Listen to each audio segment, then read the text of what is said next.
Marvel. Undead King. Iron Man would open a hot pot restaurant at the beginning. Chapter 1. Who? Cupping his hands, the boy scooped up some water and splashed it on his face. He shook his slightly dizzy head and looked up at the reflection in the mirror. He looked about 15 or 16, with short blonde hair, a high nose bridge, bright emerald eyes, and a bare upper body boasting 8 perfectly sculpted abdominal muscles, like a chocolate bar. He looked just like a Hollywood star. "Hey, Wayne, it's time for class." As the boy stared blankly at his reflection, a fair-skinned, chubby person called out from the bathroom entrance. This chubby person was named Steven, and he lived in the same dorm room as the boy. They were about the same age, and his pair of bright, round eyes were fixed on the boy in the bathroom. The place they were in was not a school, but an orphanage located in New York called Rugia. However, this orphanage was different from typical orphanages. It accepted orphans up to the age of 16, not just 14 and under. Rugia provided housing for all the orphans within the institution, but food was only supplied for free to orphans under the age of 1. Orphans over the age of 12 needed to take on cleaning or maintenance jobs within the orphanage to earn money for their meals. Every morning, the orphanage offered various courses that the orphans could choose to study based on their interests, while the afternoons were dedicated to work for the older orphans. The chubby person and Wayne had complained about the orphanage's bizarre rules more than once. After all, the orphanage was located in downtown New York City, and its footprint was not small. The fact that only 2 orphans lived in a single dorm room showed that the orphanage was not actually short on funds. Furthermore, the orphanage's strange rules caused the originally harmonious relationships among the orphans to become somewhat strained. Before the age of 12, there were almost no conflicts of interest between the orphans. Normal disagreements were just playful fights. After the age of 12, however, the orphans inevitably generated more friction among themselves as they competed for the better paying and easier jobs. Competition among the orphans was not like contests between regular students, where friendship came first and competition second. Most orphans entered the orphanage due to unfortunate family circumstances, and some had even wandered the streets for several years. They had witnessed more of society's dark side and were no longer innocent children. Therefore, to survive better, they inevitably resorted to more intense methods of competition. This sometimes led to the competition among orphans escalating into organized fights, resulting in the death of several orphans every year, yet no administrator ever stepped forward to stop it. This was the main reason Wayne consistently trained. To survive in an environment like the orphanage, he needed to ensure he possessed sufficient strength to fiercely smash the teeth of any hoodlums who dared to seek trouble with him. "All right, coming now." Putting his thoughts aside, Wayne turned and walked toward the classroom with the chubby person. The route from the dorm room to the classroom required passing through a spacious hall, which was the main recreation area for the orphans, as it housed the orphanage's only television. This 100-inch large-screen television was currently broadcasting the daily news, reporting that a man suspected of being a mutant had attacked a couple next door in California. Although no casualties resulted, this incident made the already fragile balance between humans and mutants even more unstable. "Today we are going to talk about modern U.S. history," said a bald man standing in front of the blackboard, holding a thick book and addressing the students below. "Our nation's hero, Steve Rogers, contributed greatly to our country. Do you think mutants are dangerous, Stephen?" Thinking about the news he had just seen, Wayne asked the chubby person beside him. "That lunatic on TV. Mutants just have superpowers, they aren't necessarily crazy."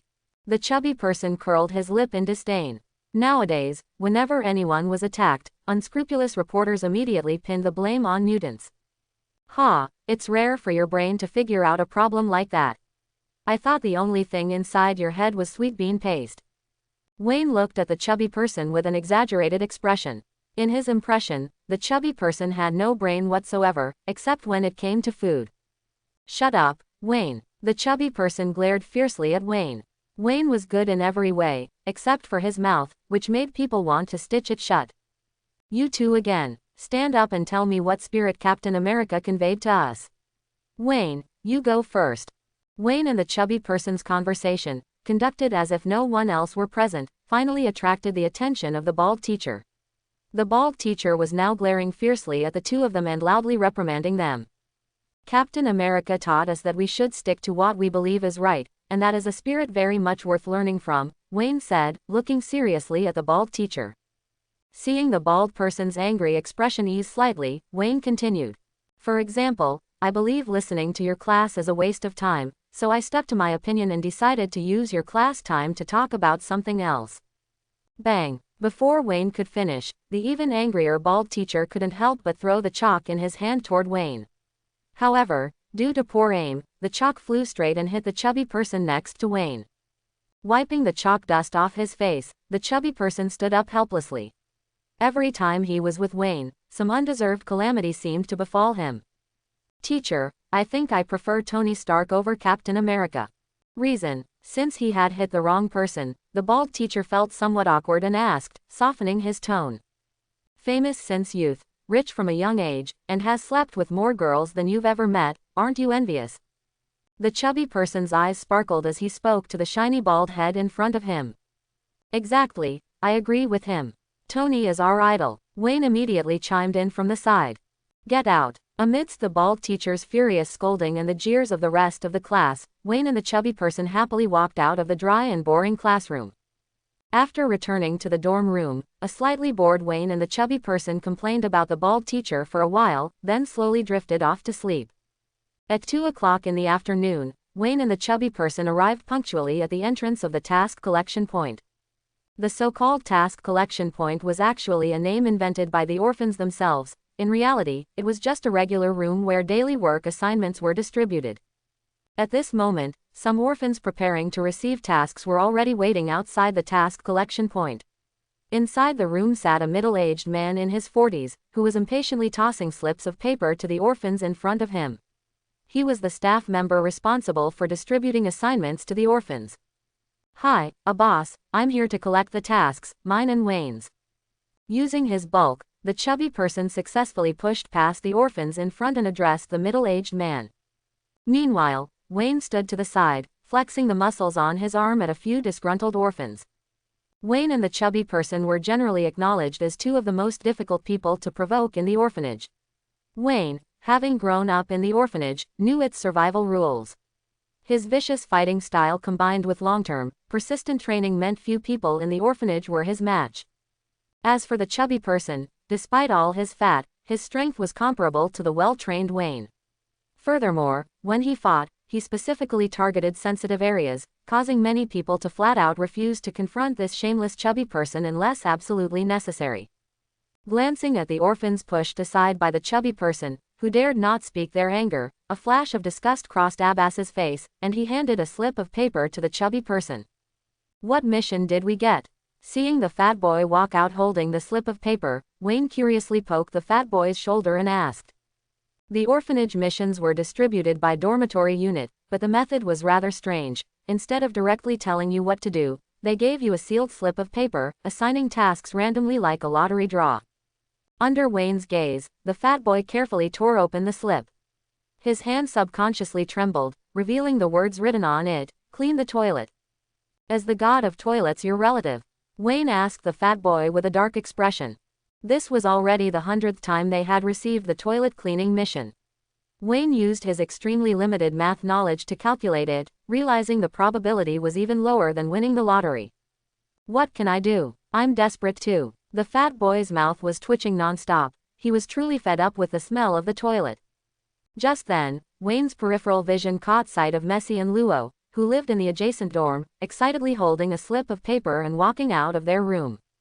Some children in the orphanage were adopted as infants and didn't know their names, and the orphanage staff didn't bother naming them individually. Therefore, some children in the orphanage named themselves, such as Wayne himself, and Luo and Messi named themselves after soccer stars because they liked the sport. For example, the two boys in the dorm to Wayne's right admired Hollywood action stars, so one was named Stallone and the other was named Jackie Chan. This made the orphanage seem star-studded just based on the names. Hey, what's your mission? When Messi and Luo approached, Wayne suddenly blocked their path and asked with a curious expression.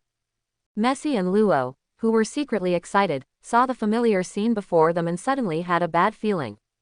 In their memory, this was the umpteenth time Wayne had appeared before them with a curious expression.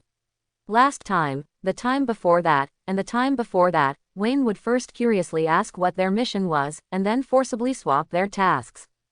Counting it up, Over the years they had probably cleaned the toilet for Wayne and the fat boy about 100 times. My name is Messi, and I'm currently panicking. The smile gradually faded from Messi's face as he helplessly opened the slip of paper in his hand. He knew that once Wayne targeted you, resistance was useless, and it was better to just accept reality.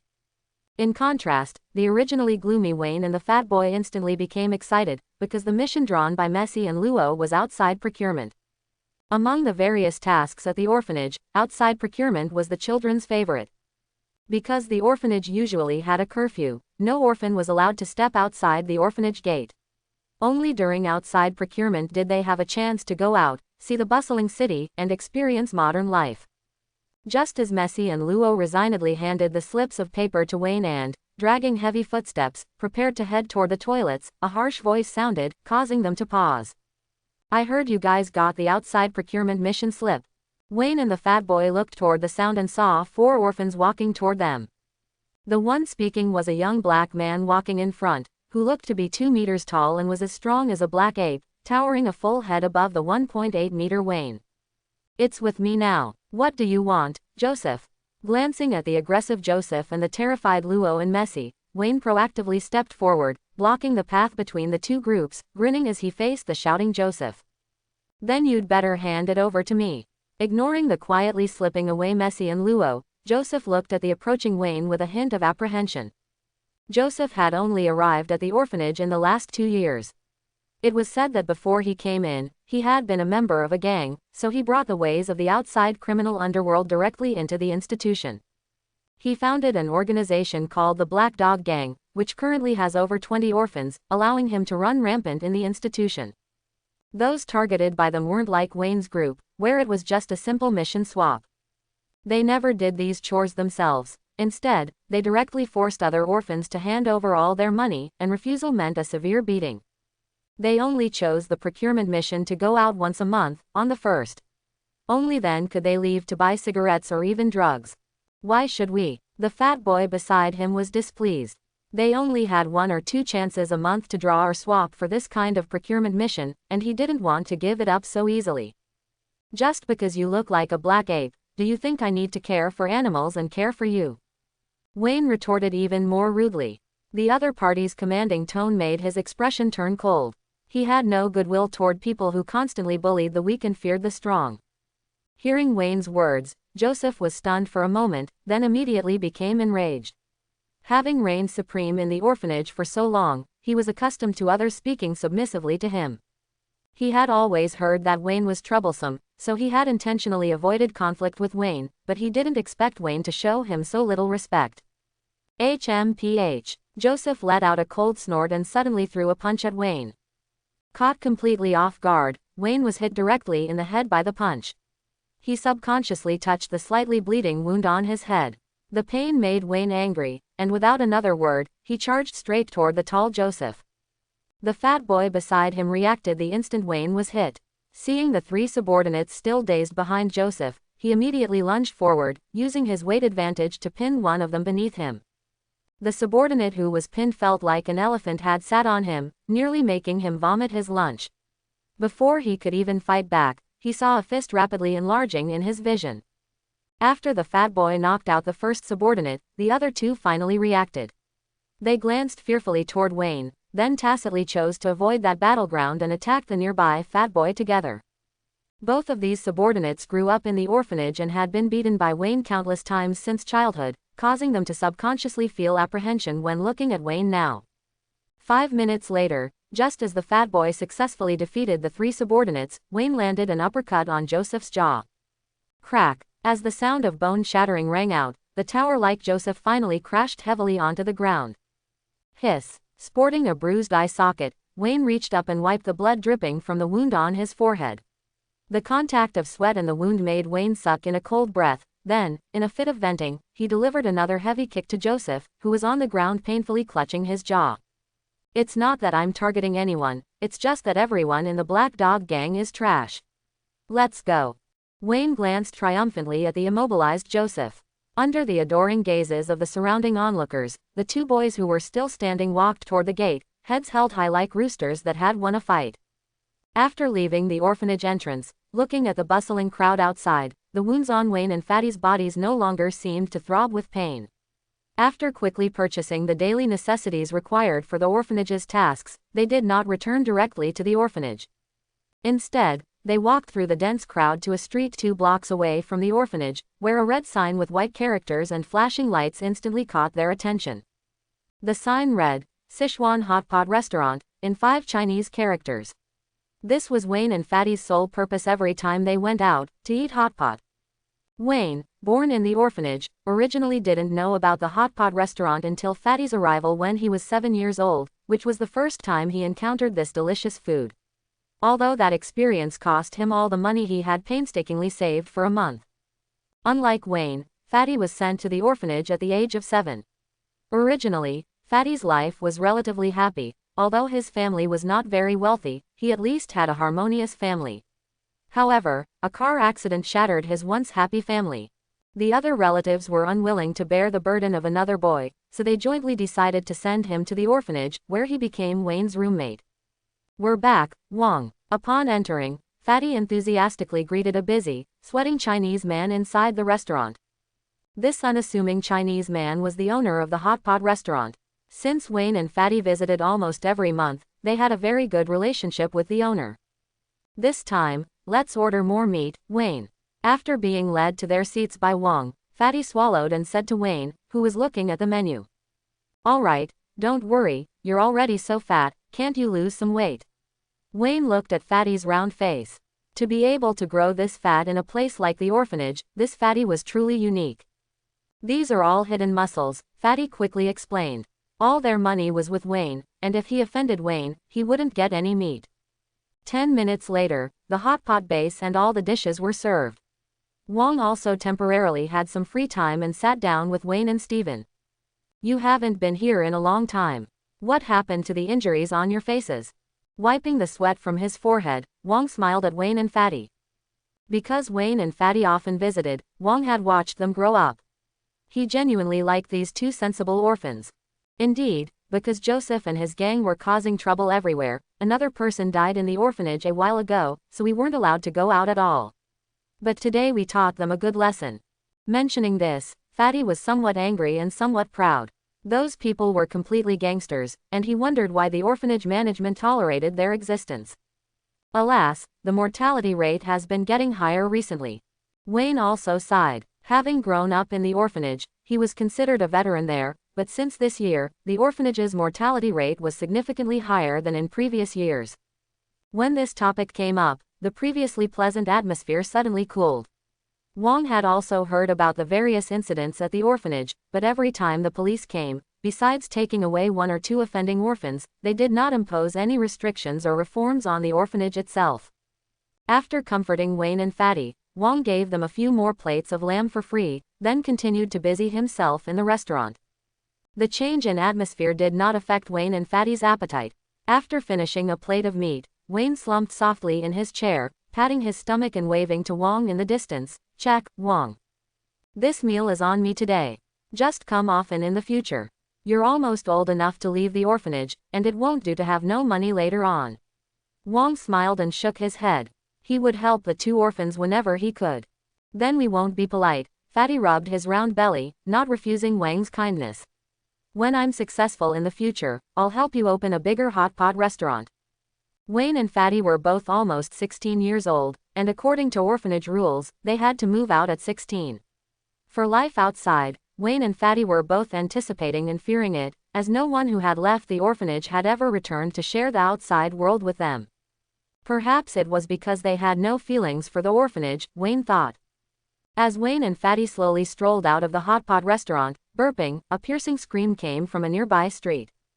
Wayne and Fatty instinctively looked over, only to see a short, big-beard thief reaching out to snatch a woman's bag. The scream came from this woman. "Give me the bag quickly, you idiot, or I'll shoot you." The short thief saw that the woman's scream had attracted the attention of others, and his tone became urgent. "A beautiful woman needs my help." Wayne instinctively shook off Fatty beside him, transforming into a street superhero and quickly ran towards them. Due to frequent fights in the orphanage and long periods of exercise, Wayne, though only 15 or 16, was very robust.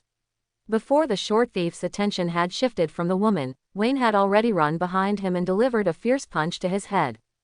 Ah! The short thief, whose head was attacked, instinctively let go of the woman's bag and turned around, just in time to meet Wayne's second punch, which directly hit his nose. The superhero is here to stop you, Hobbit.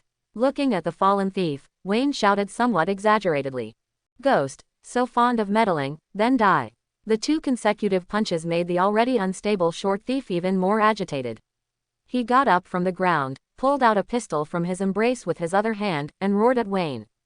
Bang, bang, 2 gunshots rang out, and the previously noisy crowd instantly descended into chaos. Panicked people began to search for safe places, including, of course, the beautiful woman who needed help. In an instant, the once bustling street was left with only Wayne, who looked somewhat bewildered at the wound on his chest. The intense pain made his brain dizzy. Wayne turned his head and saw Fatty running towards him with an anxious expression.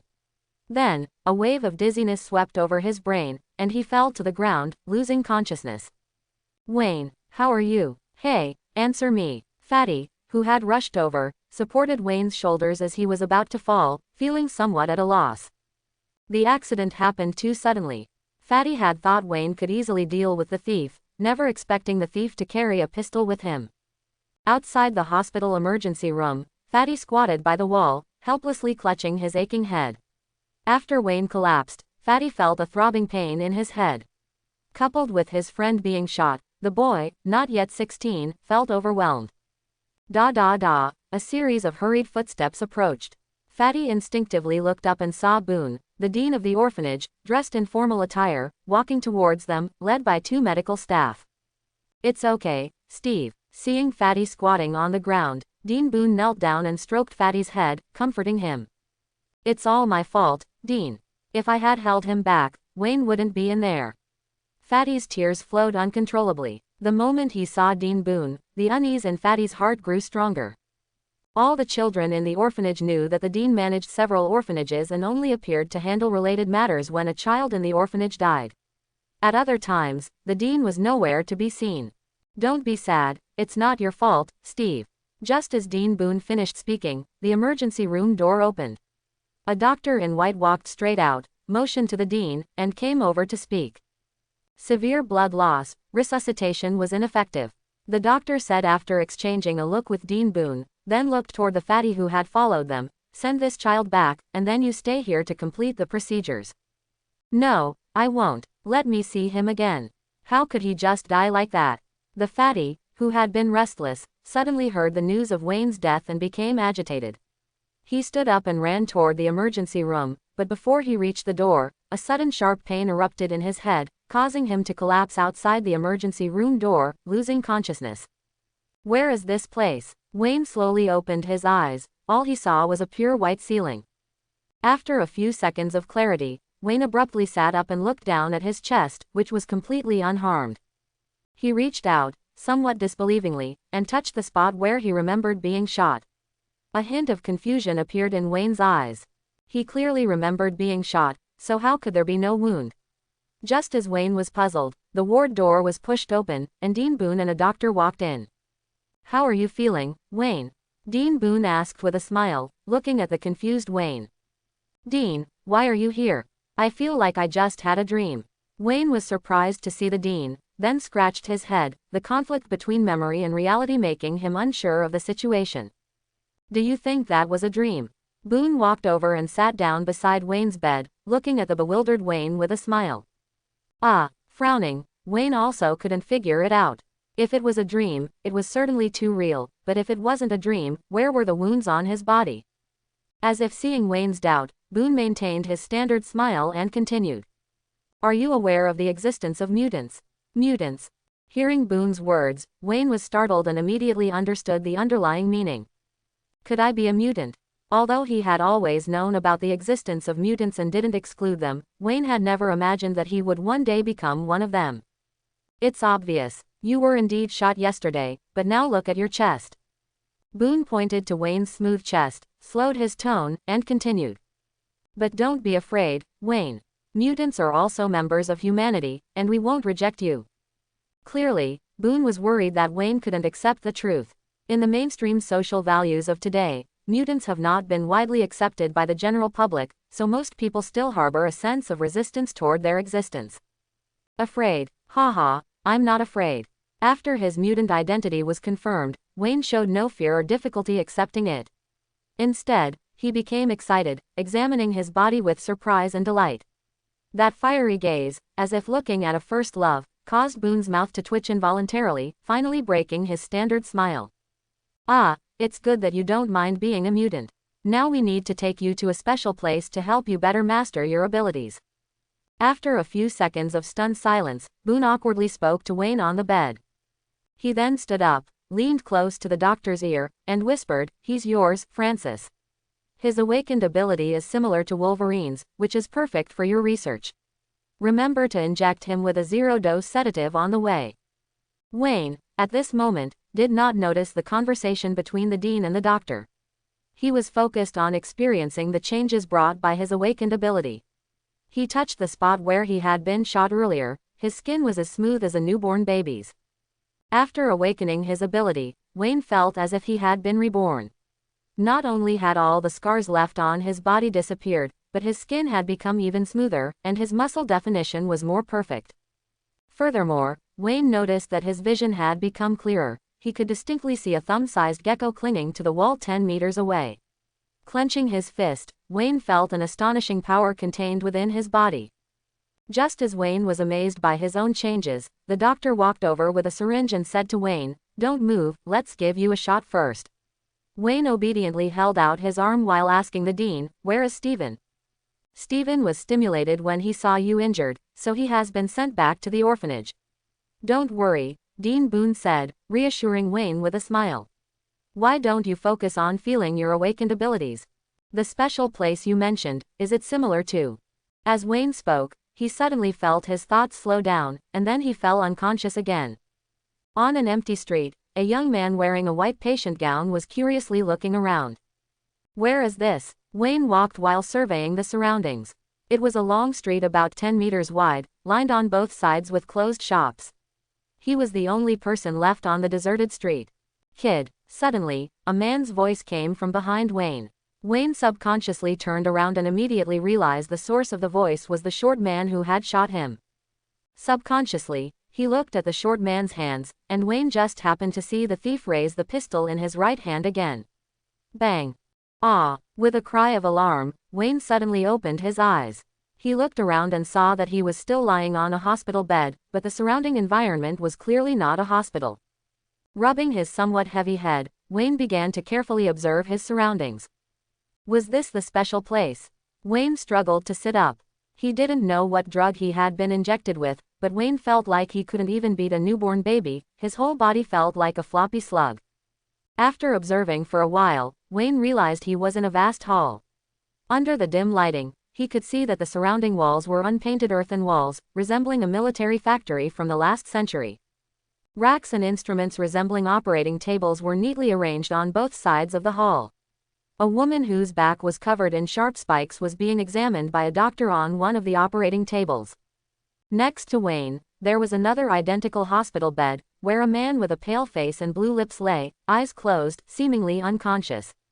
Further away, a man with bright red eyes was struggling fiercely, but his hands and feet were tightly bound, making all his efforts futile. He was reluctantly being pushed toward the back of the hall. From the blocked-off area in the back half of the hall, chilling screams or roars occasionally echoed. "What the hell is this place?" D.M.N. Boone. At this point, no matter how carefree Wayne was, he realized that this was clearly not a place meant to help mutants control their abilities. This was clearly the base camp of those crazy scientists who conduct human experiments, just like in the movies. As if hearing Wayne's murmur, the man next to Wayne, who had his eyes closed, suddenly lifted his head and looked at Wayne. It was then that Wayne had the chance to observe the man's appearance closely. The man on the hospital bed was about 30 years old, with a short, stubbly beard, but his entire face was a sickly pale, and his eyes were deeply sunken, as if he had a terminal illness. While Wayne was sizing up the man was also sizing up Wayne. "Handsome, what's your name? Where are you from?" The man was the first to ask. "Ah, my name is Wayne, and I'm from New York." "Are you a mutant too? What is this place?" It looks like the set of The Walking Dead. Seeing the man break the ice, Wayne suppressed his unease and asked the man. My name is Wade. Yes, I'm also a mutant. My superpower is cancer. Hearing Wayne's words, Wade's sickly face showed a hint of sarcastic smile. As for what this place is, you'll find out soon enough. What exactly is this place? Seeing Wade being cryptic, Wayne frowned and continued to ask. Let me tell you. Just then, a man and a woman walked over from a distance, interrupting their conversation. Wayne turned his head and squinted, realizing that the man was the doctor who had been next to Dean Boone at the hospital. The other woman, whom he didn't recognize, walked directly to Wayne's side, reached out, and somewhat roughly pushed Wayne heavily back onto the hospital bed, then skillfully tied Wayne's hands and feet. Haha, a familiar scene. Your binding technique is still so superb. Do you often practice on your dad? Seeing Wayne tied up in shame, Wade laughed exaggeratedly at the woman who was tying Wayne. The woman shifted her gaze to Wade, saying nothing, but Wayne could clearly feel her anger. As she tightened the belt, the woman ignored Wayne's cries of pain, turned, walked to Wade's bedside, reached out, and dragged Wade's hospital bed towards the back of the hall. I'll take him to calm down. Go ahead, give our talkative mister a good reception. The man dressed as a doctor smiled in response, then looked at Wayne, who was struggling on the bed, and said, Give up, poor child. Let me tell you the truth. Do you think the orphanage you grew up in was just an ordinary orphanage? Seeing Wayne stop struggling, the man continued. From the moment you entered the orphanage, your fate was sealed. The orphanage exists only to help us collect ordinary people with potential genes. Do you know why the rules of the orphanage are so unreasonable? It's to create more conflicts among you. Intense emotions can increase the probability of gene activation, especially death. The man continued to explain the reasons for the orphanage's various abnormal behaviors in a sinister tone. What about those who haven't activated or have reached the age to leave? Wayne stared at the man's cold eyes and suddenly asked. Fatty was only a few months away from leaving the orphanage, and he hadn't activated the so-called genes. Wayne still held a glimmer of hope that this evil organization would spare Fatty's life. Even though those useless people haven't awakened, they can still barely serve as experimental subjects for our other research. Facing Wayne's question, the man's previously expressionless face revealed a perverted smile, just like the perverted scientist Wayne had seen in movies when he was young. And the man's words also answered Wayne's long-standing questions, why the orphanage had established a series of bizarre rules, and why people who left the orphanage never came back to visit old friends. You scumbags. Looking at the perverted doctor in front of him, Wayne suddenly felt the iron bed beneath him as cold as Antarctic ice. The chill permeated his body, freezing all the way to his heart. Over the years, Wayne had silently thanked the orphanage countless times for allowing himself and other orphans to survive in this indifferent world, becoming a reliance for these lonely children. Although many of the orphanage's rules were cruel, as orphans, they understood better than ordinary people that to gain something, one must pay a price. There were many more people in the world living lives hundreds of times harder than theirs.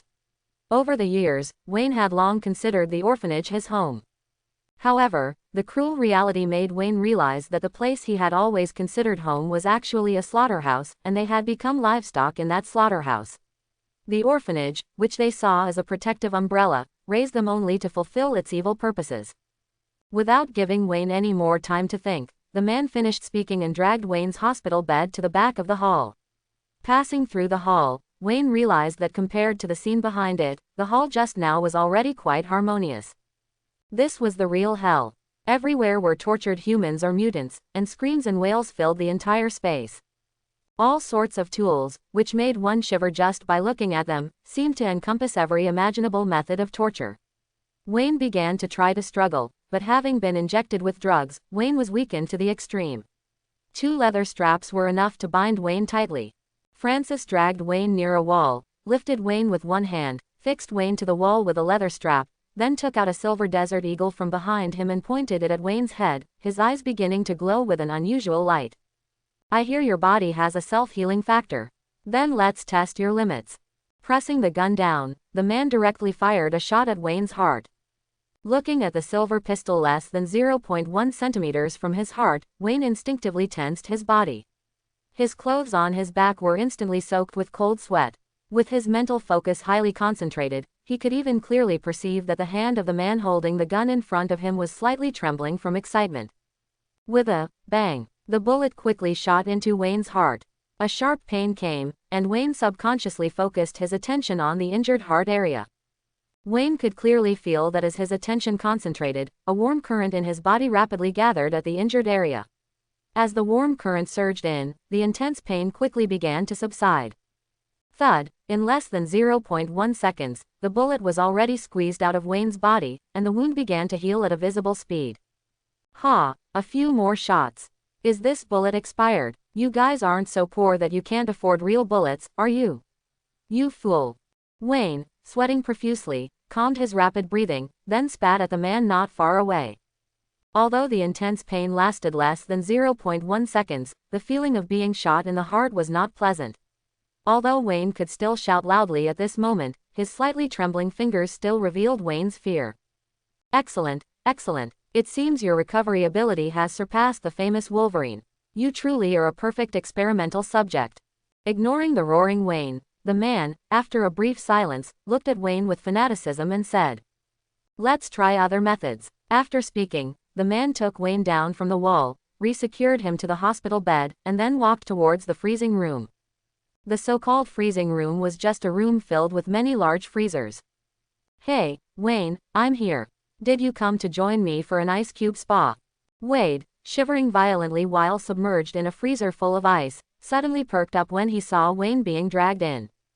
His joyful expression made it seem like he was enjoying a hot spring spa, not being turned into a human popsicle here.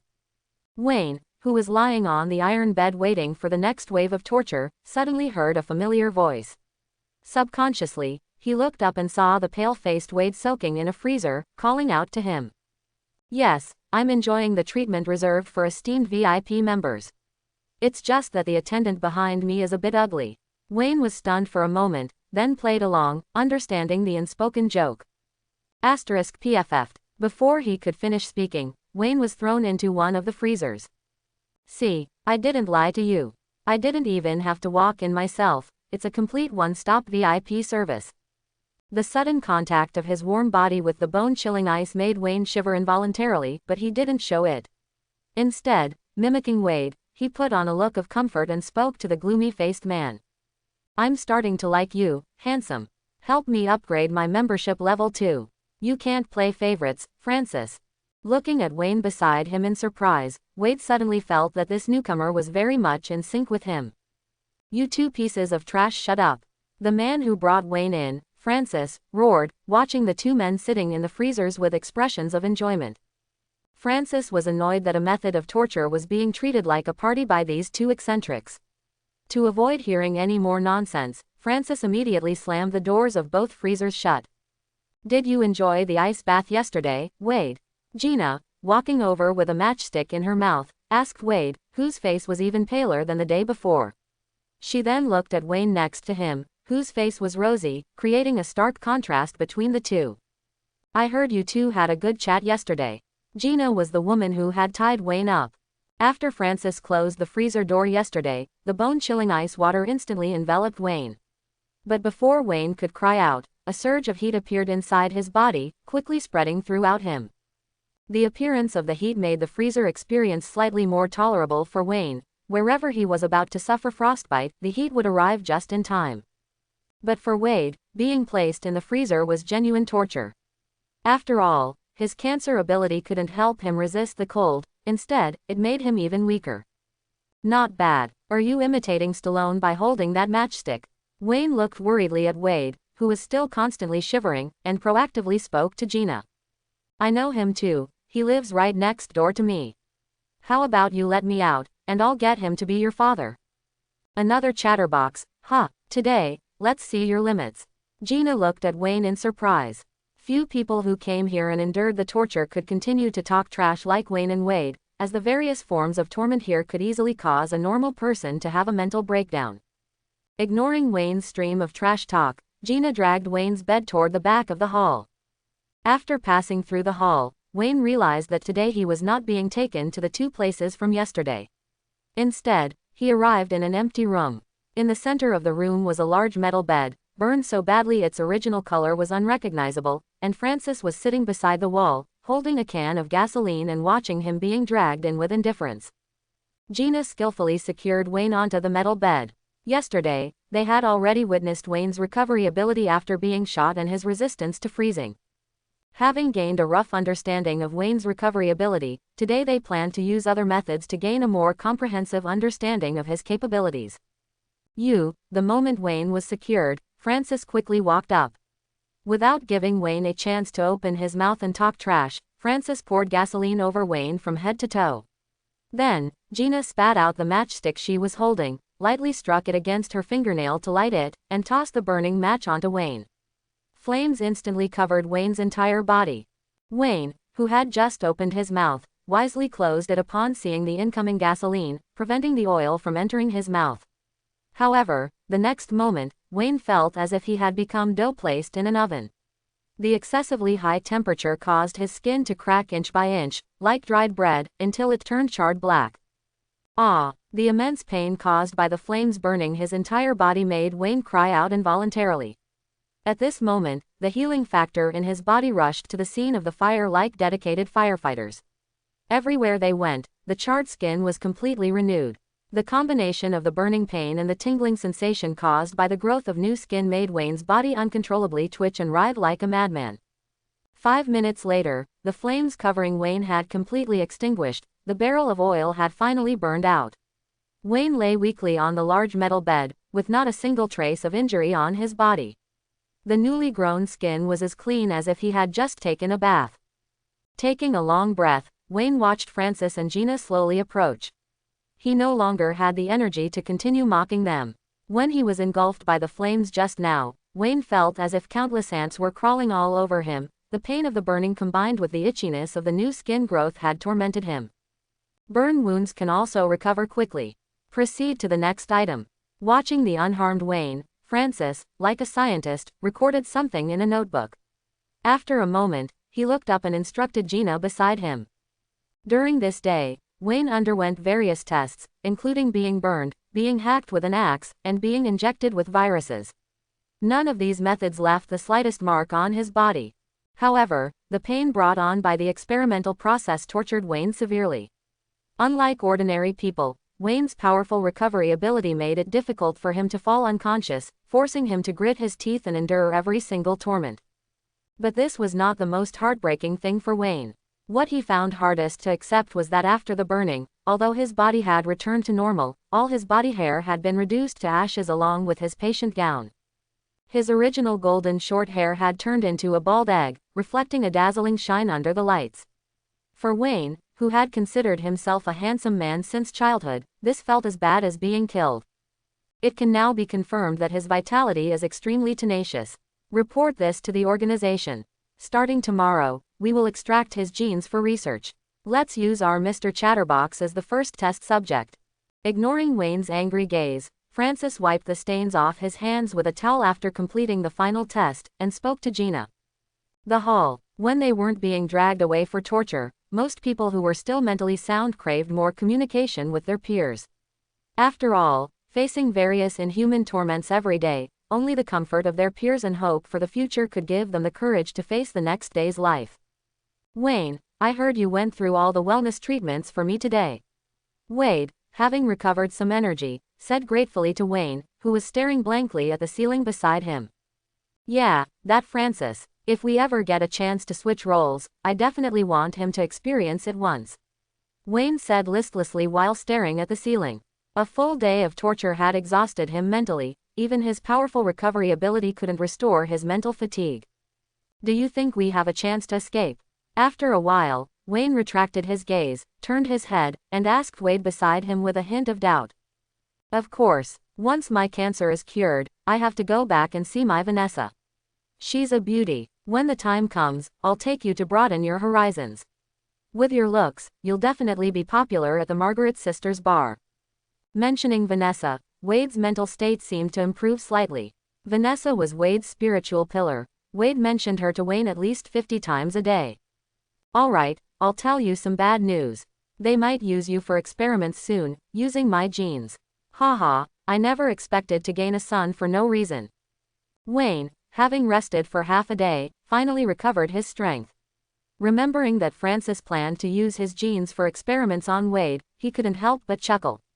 If Wade had his genes in his body, wouldn't that make him like his son? He hadn't expected such an unexpected gain this time.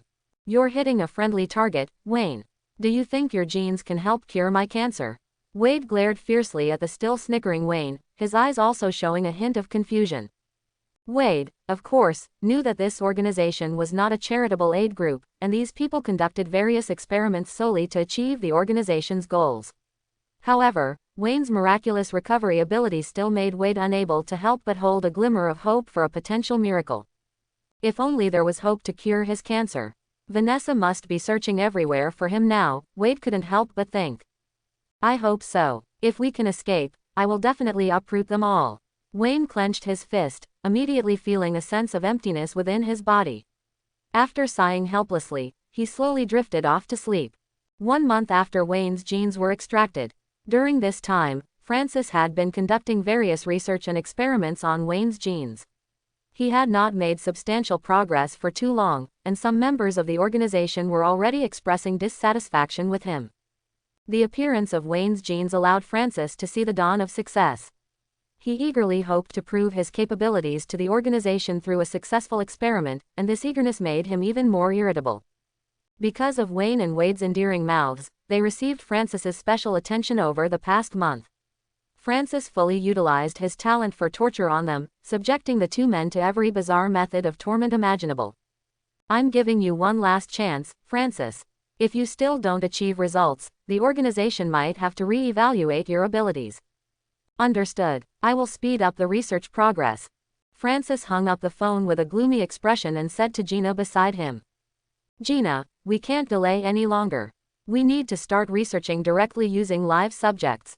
Saying this, he walked straight into the crude hall, glanced around, spotted the bald head reflecting light under the lamps, and walked toward it. At this moment, Wayne and Wade were lying on iron beds with their eyes closed. The endless torture over the past month had pushed their minds to the brink of collapse. Especially Wade, who already suffered from cancer, had not received effective treatment. Instead, he was frequently abused, making his physical condition even worse than his mental state. Judging by his bruised lips and bloodshot eyes, it was clear he didn't have much time left. Meanwhile, Wayne had gained some unexpected benefits from the month of torture. When he first awakened, Wayne needed to focus his attention on the injured area to speed up his body's recovery. But after long periods of torment, Wayne's body seemed to have developed a conditioned reflex. As long as he suffered damage, the healing factor would automatically begin the repair process. Wade, who was resting his eyes, suddenly felt himself moving. He struggled to open his eyes and saw Francis dragging his hospital bed with a grim face. Hey, why does your face look like you just ate shit? Wade's voice was hoarse. Whenever he opened his mouth now, it felt as if his throat was being sliced by sharp blades. His deteriorating body made him desperate. Sometimes he felt he might die in this filthy corner and never see his Vanessa again. All he wanted now was to fiercely retaliate against the culprit who caused all this. Even if his words brought him more torment, what did a dying man have left to fear? Francis, however, ignored the slightly manic Wade and directly placed him into a transparent, capsule-like device.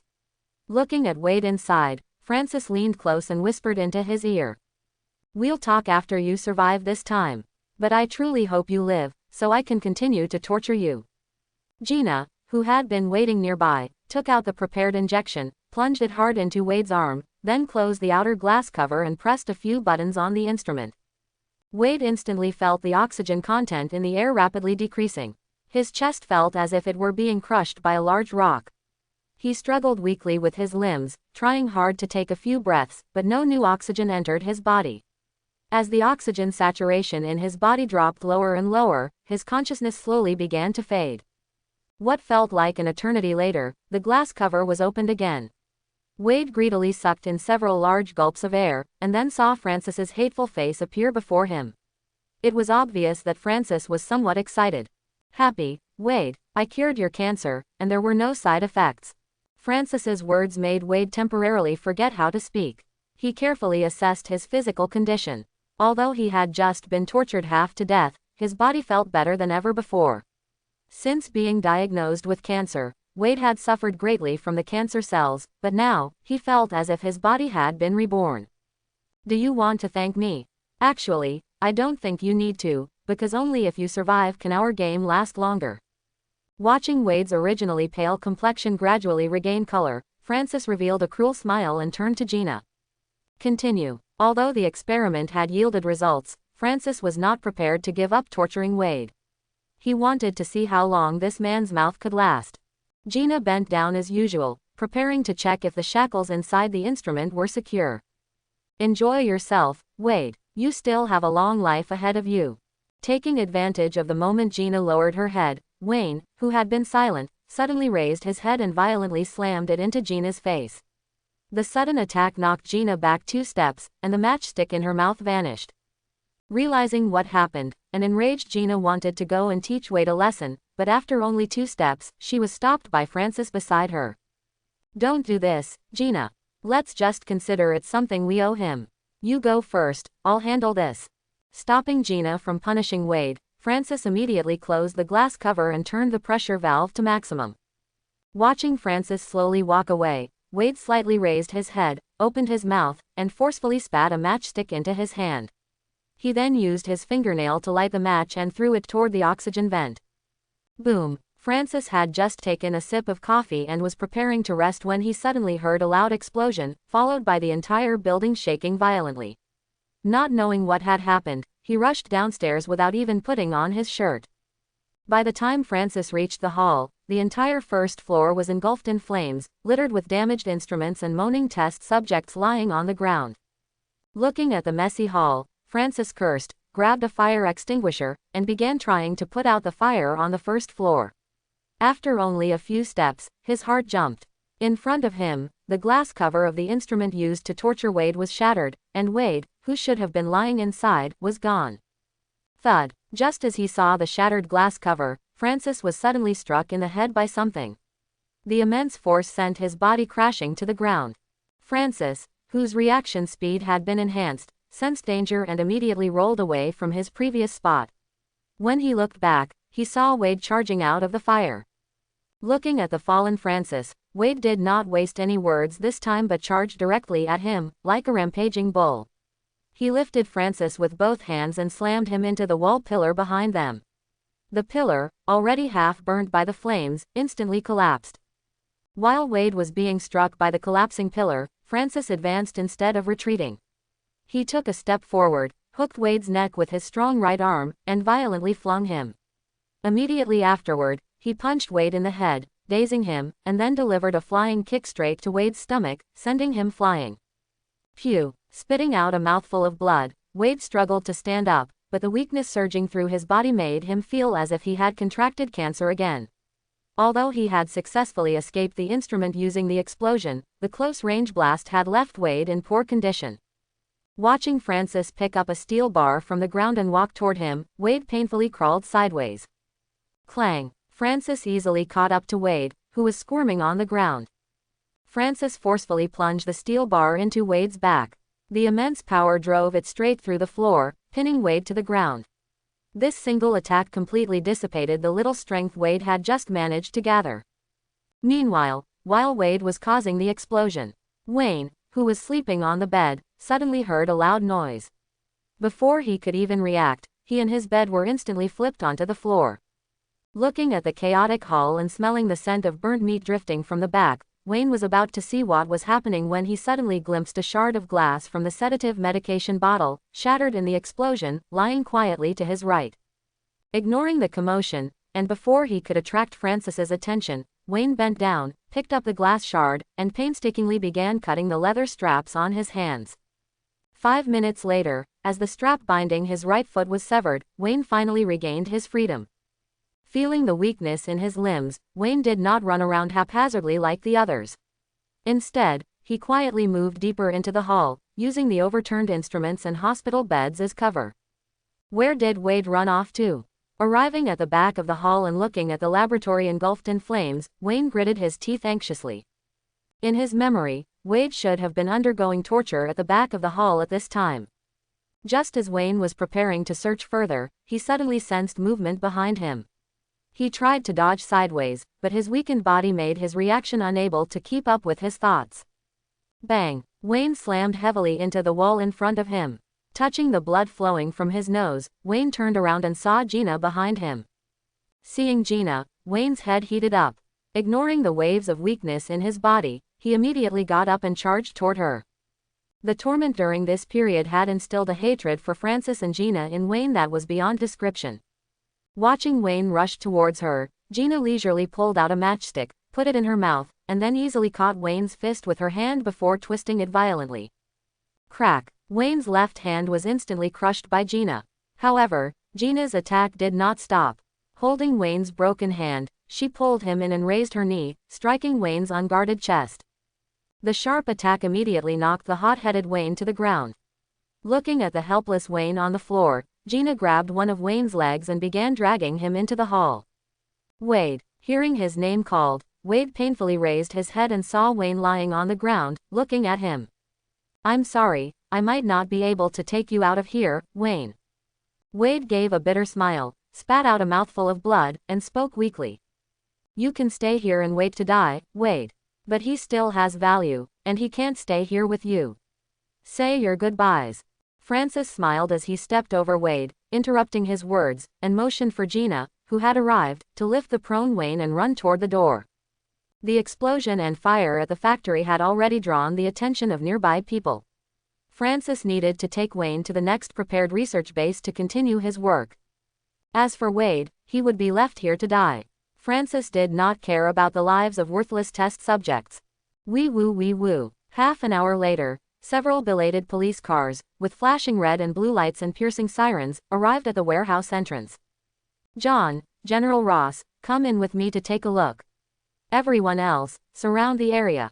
A white-haired old man dressed as a police chief was the first to get out of the car. After greeting the two young police officers behind him, he gripped his pistol, bent slightly, and cautiously walked into the warehouse.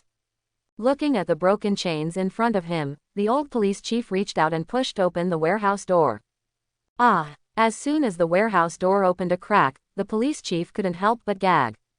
The young police officers behind him followed the police chief's gaze and saw charred bodies and various damaged instrument wreckage scattered throughout the warehouse.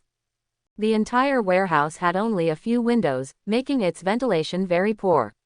The smoke produced by the burning and the smell of charred bodies had been sealed inside the warehouse. As the smell from the warehouse gradually wafted out, the two young police officers behind the old police chief fared even worse than him, leaning against the nearby wall and bending over to vomit. Helpless, the old police chief could only hold his breath, fully open the warehouse door, and instruct everyone to temporarily move away from the entrance. After a few minutes of air circulation, he ordered everyone to go in together. "My God, how many people died here?" After entering the warehouse, the old police chief exclaimed in surprise. In his decades as a police, he had never seen so many bodies at a single crime scene. Just a few minutes after entering, he had already seen no less than 30 charred bodies, their appearances and genders indistinguishable. "What is this for?" John reached out and touched a slightly bent rebar in front of him. There were no bodies found around this area, but there was a strange rebar standing upright. "Don't mess with the scene, John." The old police chief glared at John over his shoulder, then picked up his walkie-talkie and said, "Lock down the scene, retreat the team. We need to report this to our superiors." At this moment, these police did not notice that directly above them, in the clear blue sky, a private jet was flying overhead. Inside the private jet, Wayne was leaning lazily in the last row, wearing a worn-out patient gown. The scars from the previous fight and the arm broken by Gina had long since healed completely. The dazzling sunlight streaming in through the window made Wayne instinctively narrow his eyes. A month of torment and dim living conditions had almost made Wayne forget the color of the sun. Looking at the vast sky outside, Wayne was slightly lost in thought. At the very front of the plane, Gina was looking at her phone while speaking to Francis beside her. Intelligence from the organization indicates that the situation at the warehouse has been discovered and reported by the local police. Some within the organization are already preparing to use this as an excuse to attack us.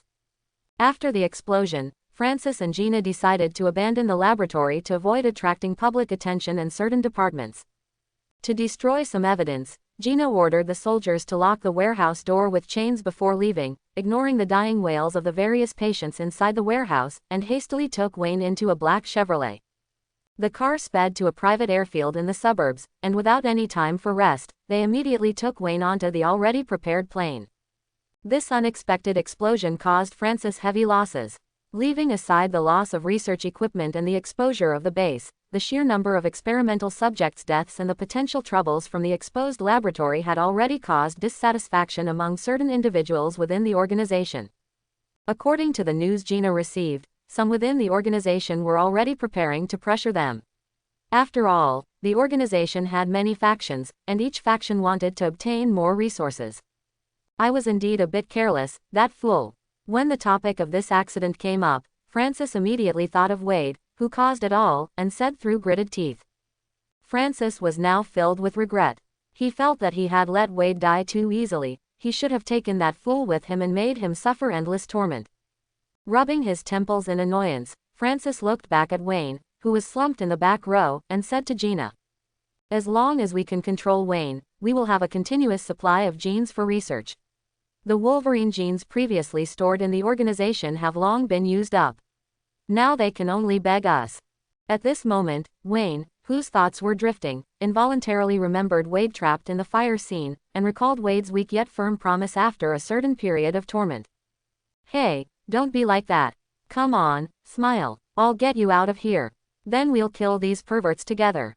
Wade, with a grim face, turned sideways towards Wayne and forced a smile uglier than a cry, looking at Wayne, who had buried his entire face in the blanket. Although Wade had no superpowers and suffered from cancer, during a month of torment, Wade appeared calmer than Wayne. Most of the time, it was Wade who comforted the somewhat broken Wayne.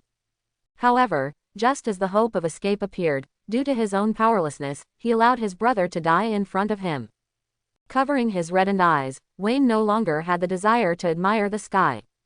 If he had been able to offer Wade a little help at that time, perhaps Wade would already be on his way to see Vanessa. Wayne angrily clenched his fists, but as soon as he did, he was suddenly startled. This feeling, Wayne looked at his hands in surprise. Due to long-term injections of large amounts of sedatives, Wayne had not felt his body filled with power for a long time. Feeling his weak body gradually becoming stronger, Wayne then remembered that during the hasty escape, Francis had not injected him with sedatives on time. This meant he could do something. Now was not the time for self-reproach. Wayne looked around the plane. This spacious private jet currently only had himself, Francis, and Gina. The other soldiers were not on the same plane as them. He looked at the cabin door not far from him, and at Francis and Gina, who were sitting at the very front, a dozen meters away from the cabin door. Wayne began to close his eyes and concentrate. Although his healing factor could already react automatically, Wayne found that when he concentrated, he could accelerate the recovery speed of the concentrated area. Feeling the long-lost power rapidly returning to his body, Wayne quietly walked forward. Boom! Francis and Gina, who were discussing their next plan, suddenly heard a loud bang behind them and subconsciously turned to look. They saw Wayne, who had originally been lying in the back row like a salted fish, now standing vigorously at the cracked cabin door, raising his fist, ready to strike. Boom! With another loud crash, the damaged cabin door was violently destroyed by Wayne. Feeling the freedom right before him, Wayne tilted his head, waved at the astonished Francis, and grinned. "Goodbye, dear Francis. I'll come back for you." Having finished speaking, and before Francis and Gina could react, Wayne leapt out the door, like a bird that had been caged for too long and was impatient to return to nature. Because the cabin door was destroyed, a huge suction force came from outside, causing Francis and Gina, who were about to get up and stop Wayne, to quickly grab nearby handles to prevent themselves from being sucked out by the air pressure. They did not possess powerful regeneration abilities like Wayne. If they jumped down, they would surely die. Therefore, Francis and Gina could only watch helplessly as their most important test subject vanished from sight. Francis could no longer maintain the calm demeanor he had initially shown when he learned the organization was preparing to hold him accountable. Now that his only bargaining chip had escaped, if he were discovered by people from other factions within the organization, his fate would be obvious. At this moment, the people in the cockpit also noticed the commotion in the cabin and quickly activated the cargo bay emergency procedure, causing an inflatable cushion roughly the size of the door to suddenly appear and block the opening. After stabilizing himself, Francis looked through the window and realized they had already flown over the Middle East. Below them was either desert or mountains. There was absolutely no possibility of landing immediately. After his initial fury subsided, Francis quickly calmed down. After a moment of thought, he instructed the pilot, change course, head to New York. He won't escape. The plane, which had originally been heading north, turned around in the air and flew toward a different direction.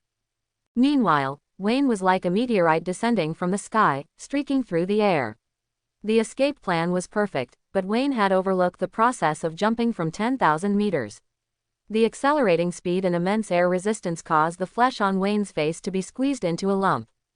Forcing his eyes open, Wayne saw the desert rapidly approaching him. Although he understood what he was about to face, he couldn't help but feel a surge of joy inside. High up in the air, he even felt like dancing to celebrate. However, there was no time for Wayne to dance. Before long, Wayne made intimate contact with the ground at a speed of 447 meters per second. Thud! A large crater was smashed into the desert, kicking up a massive cloud of smoke and dust. Wayne lay at the bottom of the large crater, unrecognizable as a human being. However, upon closer inspection, one could see countless tiny granulation buds rapidly growing out of his scattered body. On the other side, a bald Middle Eastern man was leading two rather disheveled-looking people out of a cave. Looking at the unidentified object falling from the sky in the distance like a meteor, he spoke to the soldiers holding guns nearby. "Go take a look." Arabic. The two soldiers nodded without replying, picked up their guns, got into a nearby jeep, and drove toward the spot where Wayne had landed. Hiss. Wayne lifted his head out of the sand and moved his hands and feet. His limbs could move normally, but his internal organs were still faintly aching. The speed of his descent had been so fast that Wayne had lost consciousness before his pain receptors could even react. Wayne had woken up several minutes ago. His ability had prioritized repairing his brain. Once conscious, he personally witnessed the miracle of his ability. In just a few minutes, his hands, which had been smashed into minced meat, and his legs, which had been broken into several pieces, had completely regrown. The speed of his body's recovery gave Wayne a deeper understanding of the strength of his ability. Although Wayne knew his regeneration capability was strong, it now seemed that it was not just strong, this speed was simply monstrous. Although he still didn't know his limits, in this world, probably, maybe, definitely nothing could kill him, right? Wayne thought smugly, lying comfortably in the sand pit that perfectly fit his body shape. After indulging in self-admiration for a while, Wayne finally remembered his current state. He stood up from the sand pit, ripped off his ruined shirt, and wrapped it around his waist to cover his lower body. Looking at his primitive man attire, Wayne suddenly smiled. He then hunched his back, mimicking an ape, hammered his chest, and then raised his right hand and violently smashed it into the sand wall beside him. Bang! His entire right arm sank completely into the sand. Back on the plane when he hit the cabin door, Wayne had already noticed that his strength had increased somewhat. At the time, he just felt full of power, so he tried punching the door. Unexpectedly, he instantly deformed it. With no time to think, he immediately landed a second punch, completely destroying the door, which allowed him to successfully escape. Although he used to work out frequently, he never had this kind of strength before. Thinking of this, Wayne felt a bit disheartened. If he had recovered earlier, maybe Wade wouldn't have died. Wade's death remained a thorn in Wayne's heart. Although Wade had a foul mouth, if it hadn't been for his comfort during that period, Wayne didn't know how he would have faced that time in hell. Calming his mind, Wayne was about to climb out of the sand pit when he heard the sound of a car engine approaching. Then, a head wearing a hat poked out from the edge of the crater. Seeing Wayne, the person turned back in surprise and shouted, "Over here, there's a person." Arabic. In the jeep, Wayne curiously watched the armed man next to him who was on guard, dressed in a black, worn-out, long cloth garment and a turban-like hat, appearing to be in Middle Eastern attire. "Where are you taking me?" Looking at the wary soldier, Wayne found it amusing. Had he encountered the legendary kidnapping? Someone was trying to kidnap him, dressed as a primitive man. Seeing the soldier still watching him cautiously, Wayne felt a little bored. Suddenly, Wayne bent down and brought his face close to the machine gun held by the soldier. Ignoring the agitated soldier who wanted to shoot, Wayne asked curiously. What kind of gun is this? All boys have a special fondness for firearms, and Wayne was no exception. This was his first time seeing a real gun, and he couldn't help but lean in to examine it closely. Wayne didn't care about the soldier's intense reaction at all. He had eaten more bullets than salt in the past month. The reason he obediently got into the car was simply because, in this desolate desert, Wayne didn't believe he could walk out on his own 2 feet, nor did he think these ordinary people posed any threat to his recovered self. So, he decided to follow them to see if he could find a way home. Shut up, Arabic, the Middle Eastern man said, pointing the muzzle of his gun at Wayne's head. He, what are you saying? Relax, don't be nervous. Wayne couldn't understand the Middle Eastern language. Seeing the soldier getting more agitated, he quickly raised his hands, signaling the man to calm down.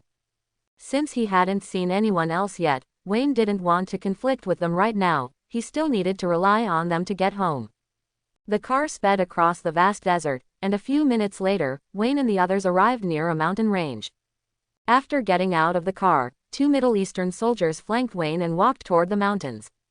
In the middle of the mountain range was an artificially excavated passage. Piles of boxes and shells lined both sides of the road.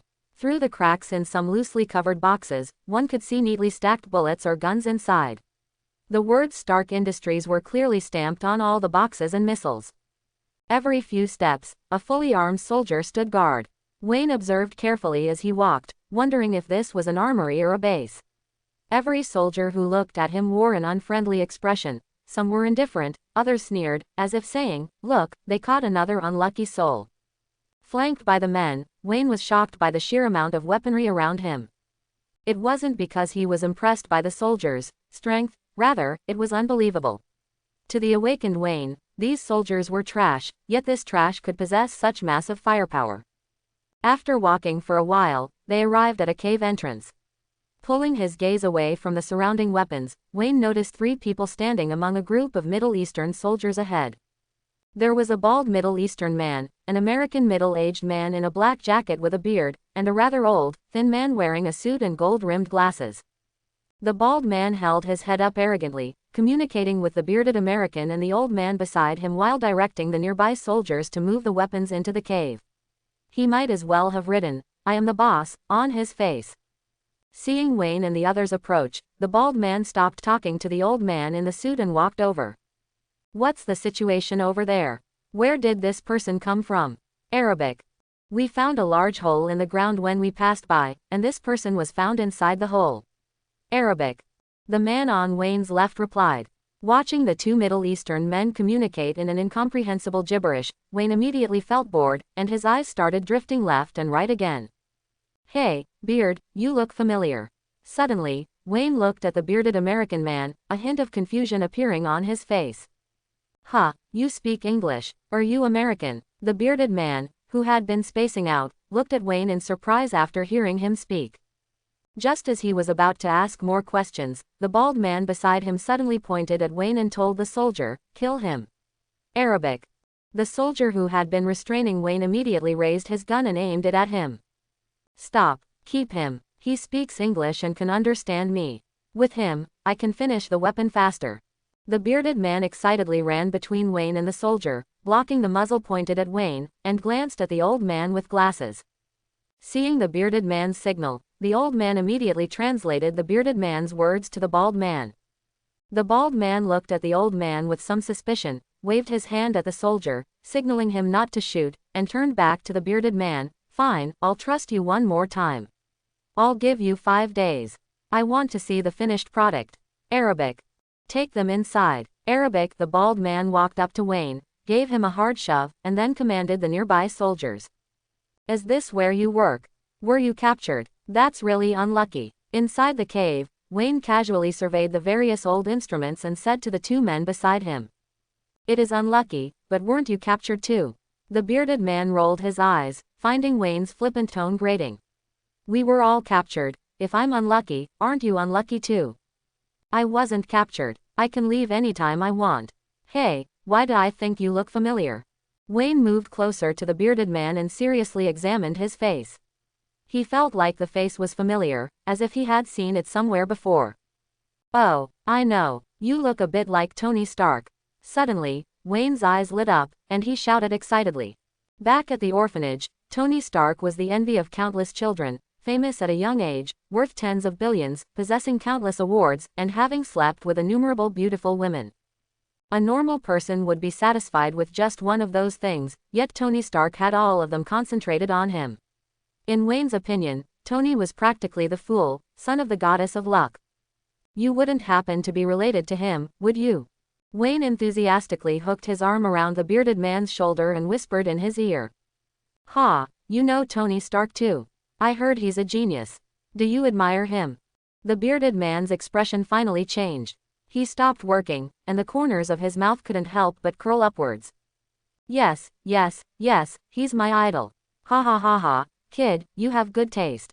Hearing this, the bearded man finally burst out laughing. The annoying brat in front of him suddenly became a little more tolerable. If I rescue you and ask him to help me open a hot pot restaurant, that shouldn't be too much, right? As if thinking of something, Wayne subconsciously swallowed. What is hot pot? That name is strange. Also, I'm not his relative, I am Tony Stark. Seeing Wayne's expression of admiration when talking about Tony, the bearded man answered smugly. Hot pot is, huh? Wayne, who was about to explain what hot pot was, suddenly reacted. He carefully examined the bearded man beside him again. This was Tony Stark himself. No wonder they looked so similar, and indeed, there had been no news reports of Tony having any brothers. Besides, I don't need you to take me out. I am Tony Stark. How could a cave like this hold the smartest man in the world? It seemed Wayne's admiration immediately made Tony categorize him as one of their own. Tony unreservedly led Wayne to a blind spot in the surveillance and pulled out several blueprints from a pile of scrap metal. Look, we need to build this now, and then we can leave this awful place. With your help, we can finish it faster. Yes, my old bones can barely hold up anymore. Hello, my name is Ethan, and I'm from Gulmira. At this point, the old man, who hadn't been able to get a word in, finally walked over and extended his hand to Wayne. Hello, my name is Wayne, and I'm from New York. Wayne looked at the blueprints, shook Ethan's hand distractedly, and then said eagerly, then let's get to work. Although Wayne was confident he could rush out of the base unscathed, he couldn't guarantee he could take two normal people with him. Tony and Ethan couldn't ignore bullets the way Wayne could.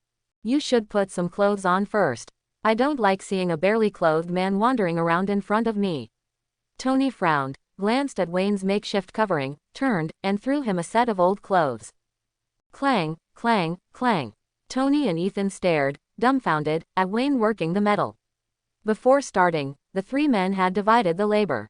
Tony was responsible for assembly, Ethan for dismantling, and Wayne had volunteered to handle the forging, shaping the dismantled old materials into the forms Tony required. This step was the most physically demanding because there was no modern advanced equipment here, every process had to be done manually. Before Wayne arrived, it took Tony more than 10 minutes of continuous hammering to flatten a piece of alloy. But Wayne took 3 swings and instantly flattened an arm-sized piece of alloy into sheet metal. If it weren't for the limited surface area of the hammer, requiring Wayne to strike 3 times to flatten the entire alloy, he probably would have only needed 1 strike. I'm starting to believe you can get out of here on your own now. Tony shook his head, stopped watching Wayne's abnormal actions, and focused on assembling the components. Are you really not going to consider investing in a hot pot restaurant for me, Tony? Wayne asked solicitously while hammering the metal, looking at the huge tycoon, Tony.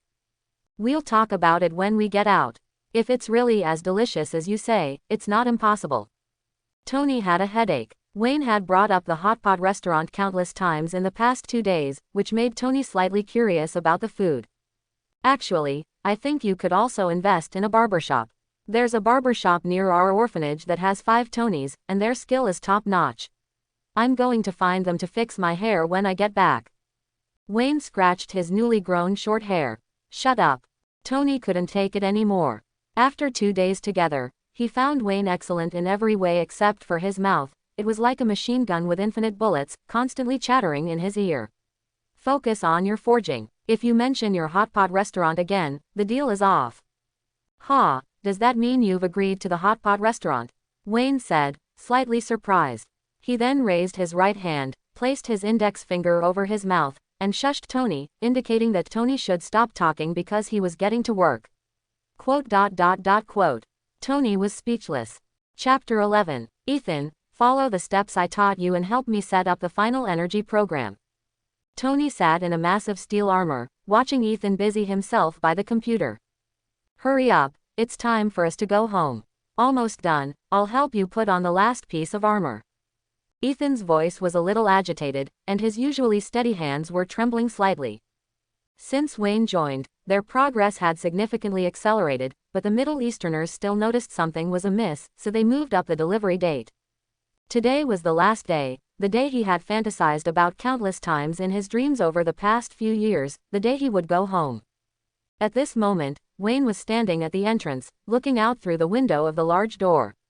Although he hadn't seen anyone yet, with his enhanced hearing, Wayne could hear shouts echoing from afar.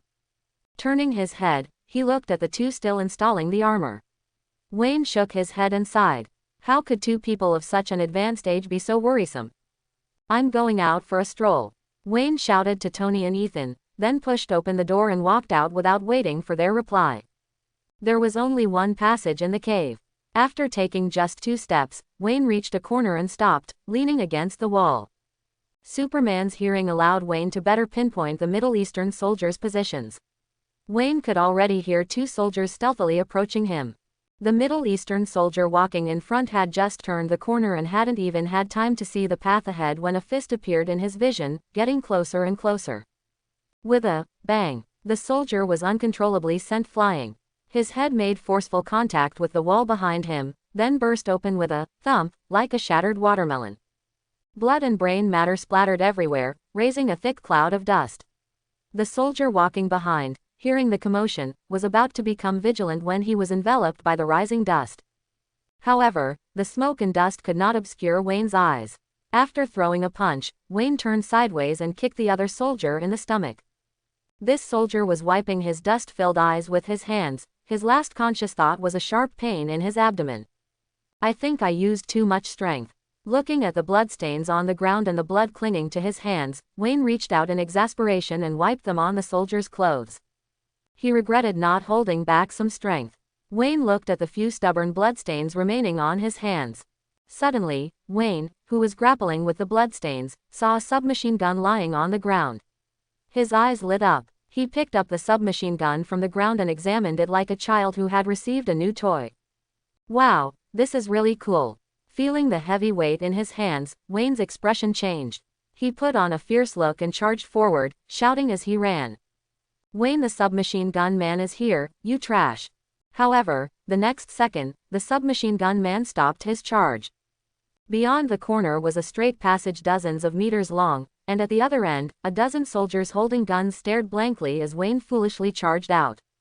Ahem, if I said this was a misunderstanding, would you believe me? Wayne awkwardly put away the submachine gun in his hand and tentatively asked the group opposite him. Da da da da da. The soldiers responded to Wayne with bullets from their guns. Facing the bullet assault that resembled raindrops, Wayne's new toy only lasted 2 seconds before being riddled with holes. Throwing away the scrap metal in his hands, Wayne could only shield his eyes with both hands and run desperately forward, allowing streaks of blood to blossom on his body and quickly heal. I'll go help him. After putting on the last piece of armor, Ethan looked at Tony, who was temporarily unable to move, stood up, said a few words, then turned and chased after Wayne, who had just left.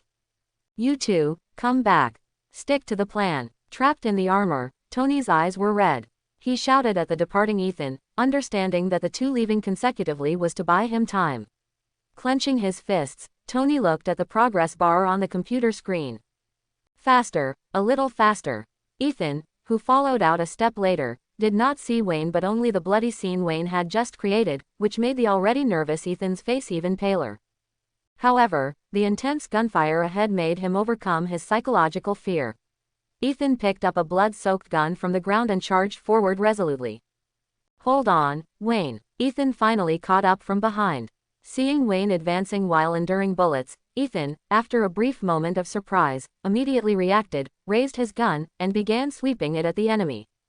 Ethan's arrival helped Wayne relieve some of the pressure. Wayne jumped with force, and his entire body, like a cannonball, smashed into the crowd opposite him. With the distance closed, Wayne was like a wolf in a flock of sheep.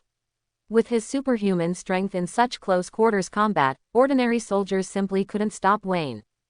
Beep. As the progress bar reached 100%, Tony finally activated his armor.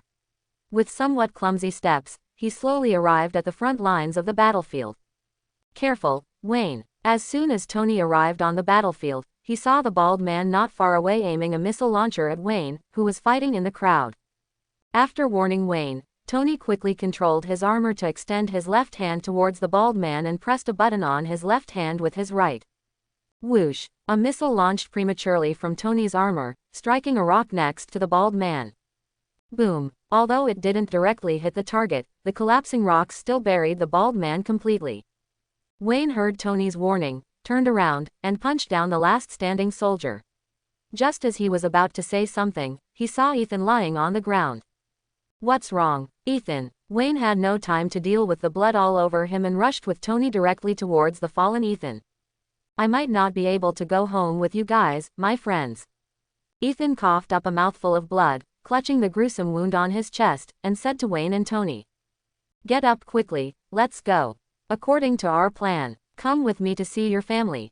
Tony opened his armor's faceplate, revealing a pair of bloodshot eyes. I can't walk. My family died long ago. I'm going to see them now. Ethan's voice grew weaker, and his eyes lost focus. It's okay, I've always known this would happen. Thank you for saving us. Tony's voice was choked with emotion. Haha, go on, don't waste this armor, Tony. Ethan then looked at the silent Wayne next to him. Is this your ability, Wayne? It's truly enviable. Watching Ethan's eyes slowly close, Wayne and Tony felt a surge of unvented anger in their hearts. They exchanged a glance, then both resolutely walked towards the cave entrance. At this time, outside the cave, more than a dozen Middle Eastern soldiers were on alert, aiming their guns at the entrance, guarding against anyone or anything that might emerge from inside. Thump, thump, thump.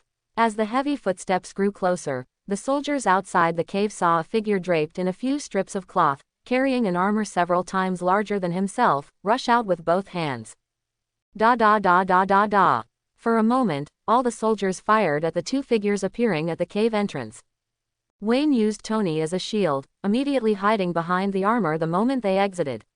The bullets' power was insufficient to affect Tony's armor. Tony raised his hands, and both hands simultaneously sprayed 10-meter-long flames, like two fire dragons shooting towards the soldiers outside. The soldiers stopped firing, somewhat struggling to dodge the fire dragons Tony unleashed. Seizing the opportunity while the soldiers were scrambling, Wayne nimbly darted out from behind Tony like a monkey, charging towards the fleeing soldiers on the left, initiating another bloody massacre. Hurry over, Wayne, it's going to explode here. Hearing Tony's shout, Wayne, who had just twisted the neck of the fourth soldier, decisively ran towards Tony. Hold tight to me, Tony said to the approaching Wayne, then pressed the red button on his left arm. Boom! There was another violent explosion. The flames from the explosion rose into the sky, and a chain of explosions destroyed the entire base. Whoosh! A whooshing sound echoed as a silver armor, with flames under its feet, rushed out from the blaze. However, it hadn't flown far before the thrusters stopped working. What's going on? Looking at the thrusters that had stopped working, Wayne asked Tony inside the armor. But before he could finish, the armor was already plummeting with him, leaving only Wayne's scream of awe. In the air. In the endless desert, a figure, butt naked and covered in blood, was dragging a steel arm, twitching with every tug. Hey, can you hurry up a bit? An impatient man's voice came from inside the armor. Then I'm going to use some force. Bear with it, the naked figure replied. The figure, butt naked, wrapped both hands around the steel arm, lifted with force, and pulled the entire armor, half buried in the sand, straight up. Then, he tossed it aside like trash. The already damaged armor immediately fell apart from the toss. Tony struggled to open the iron mask covering his face. He glanced at the pale butt beside him, wearing an expression as if he had seen a ghost. Are you a pervert, Wayne? I also think my ability is quite perverse. Don't be too jealous of me. The naked Wayne showed no self-consciousness, still facing Tony's face directly, with even a hint of pride on his face. Are you seriously talking to me with your brother pointed at me? Tony covered his eyes with his hands, feeling somewhat broken. After barely escaping alive, if a beautiful woman stood naked in front of him right now, he could accept it. But he had absolutely no interest in a naked man covered in blood. The triumphant expression on Wayne's face froze. He looked at Tony in slight horror and instinctively covered his crucial areas with both hands. Wayne's clothes had already been shredded into rags during the first round of indiscriminate firing, and the few remaining strips had long since disappeared in the wind while he was escaping. Just now, Wayne had been immersed in the excitement of his first battle and hadn't noticed his own state. In his panic, Wayne ignored Tony's angry gaze. He reached out, grabbed the clothes on Tony's body, casually tore them off, tied them around his waist, and pretended nothing had happened. He looked at the endless desert and asked, "What do we do next?" "Let's walk slowly. Once the military rescue team arrives, we can go home." Tony tried hard but still couldn't stand up. "Hey, give me a hand. Let's start our long journey." 2 hours later, "I think I hear a helicopter." Wayne was supporting Tony, stumbling across the desert. No sooner had he spoken than an armed helicopter appeared in their sight. The moment Tony, who had just needed assistance, saw the helicopter, he excitedly pushed away Wayne, who was supporting him. He ran while waving his hands toward the aircraft. "I'm here." "Hey, over here." Wayne, who had been pushed aside, watched Tony, who looked like he was injected with adrenaline. He suddenly felt a throbbing pain in his heart. "So, you were slacking off the whole way." Wayne stared intently at Tony ahead of him with his emerald green eyes. The helicopter slowly flew toward them. As if sensing something, Tony turned around and gave Wayne a sheepish smile. "Haha, how did my legs suddenly get better?" Wayne raised an eyebrow and ignored Tony's explanation. He looked up at a 45-degree angle, waiting somewhat melancholically for the helicopter to arrive. Before long, the helicopter landed precisely next to Tony. A black man wearing a military uniform couldn't wait to jump off the aircraft. Ignoring Wayne standing nearby, he immediately rushed over and gave the disheveled Tony a bear hug. "Long time no see, brother. This is the first time I've ever seen you look like this. It's great to see you." Tony, who was being hugged, patted the black man's back, then pointed at Wayne and introduced him. "This is my savior. I plan to take him back to New York with us." The black man scrutinized the blood-covered Wayne from head to toe, gave him a military salute, and without speaking, turned around and invited them onto the helicopter. After taking the clothes handed to him by the black man, Wayne thanked him and quietly sat down alone in the back row. Only then did Wayne remember the fatty he had grown up with. He couldn't help but worry about the fatty's safety. Wayne knew that Francis would definitely not let him go so easily. Wayne didn't have many friends, and the only person who could be used to threaten him was the fatty. Francis would surely use the fatty as leverage to force him to appear. Looking at his hands, Ethan's death made Wayne realize that although he had awakened a special ability, that ability alone could not protect his friends. The lack of systematic combat training meant he possessed immense power but couldn't utilize it perfectly. He was like a baby wielding a great saber. Fine for dealing with ordinary soldiers, but probably ineffective against members of the research organization. Looking at Tony in front, who was boastfully exaggerating how bravely he had escaped, Wayne shook his head. It was probably better not to trouble Tony. After all, he was just an ordinary person. After successfully boasting about himself, Tony leaned back contentedly. He looked back at the somewhat silent Wayne and said thoughtfully, "I'll help you, don't worry." During their days in the cave, Tony had learned about Wayne's entire ordeal. Being intelligent, he instantly understood the reason for Wayne's silence. Seeing Tony proactively offer help, Wayne felt conflicted and hesitant. On his own, he truly wasn't confident he could rescue the fatty. He had originally thought that his time living in the orphanage was the warmest, but he discovered the orphanage was just a cold slaughterhouse. Instead, it was during the dark times of being tortured and kidnapped that the two people he met brought him warmth. Perhaps this was the window that got opened when he closed a door. "Thank you." Wayne closed his eyes, not letting Tony notice his moist eyes. Rewind time. After fainting at the hospital, the fatty was sent back to his dormitory by people dispatched by the dean. In the days that followed, the fatty demanded to see Wayne's remains every time he woke up, but the staff refused him for various reasons. Today marked 1 month since Wayne was pronounced dead. The fatty was lying on his bed, looking somewhat haggard. Over the past month, he not only had to endure the pain caused by Wayne's death but also face retaliation from Joseph and his gang. The immense pressure was causing him to break down. Furthermore, he noticed that ever since returning from the hospital, his body seemed to be undergoing some strange changes. Bang, bang, bang. A knocking sound rang out.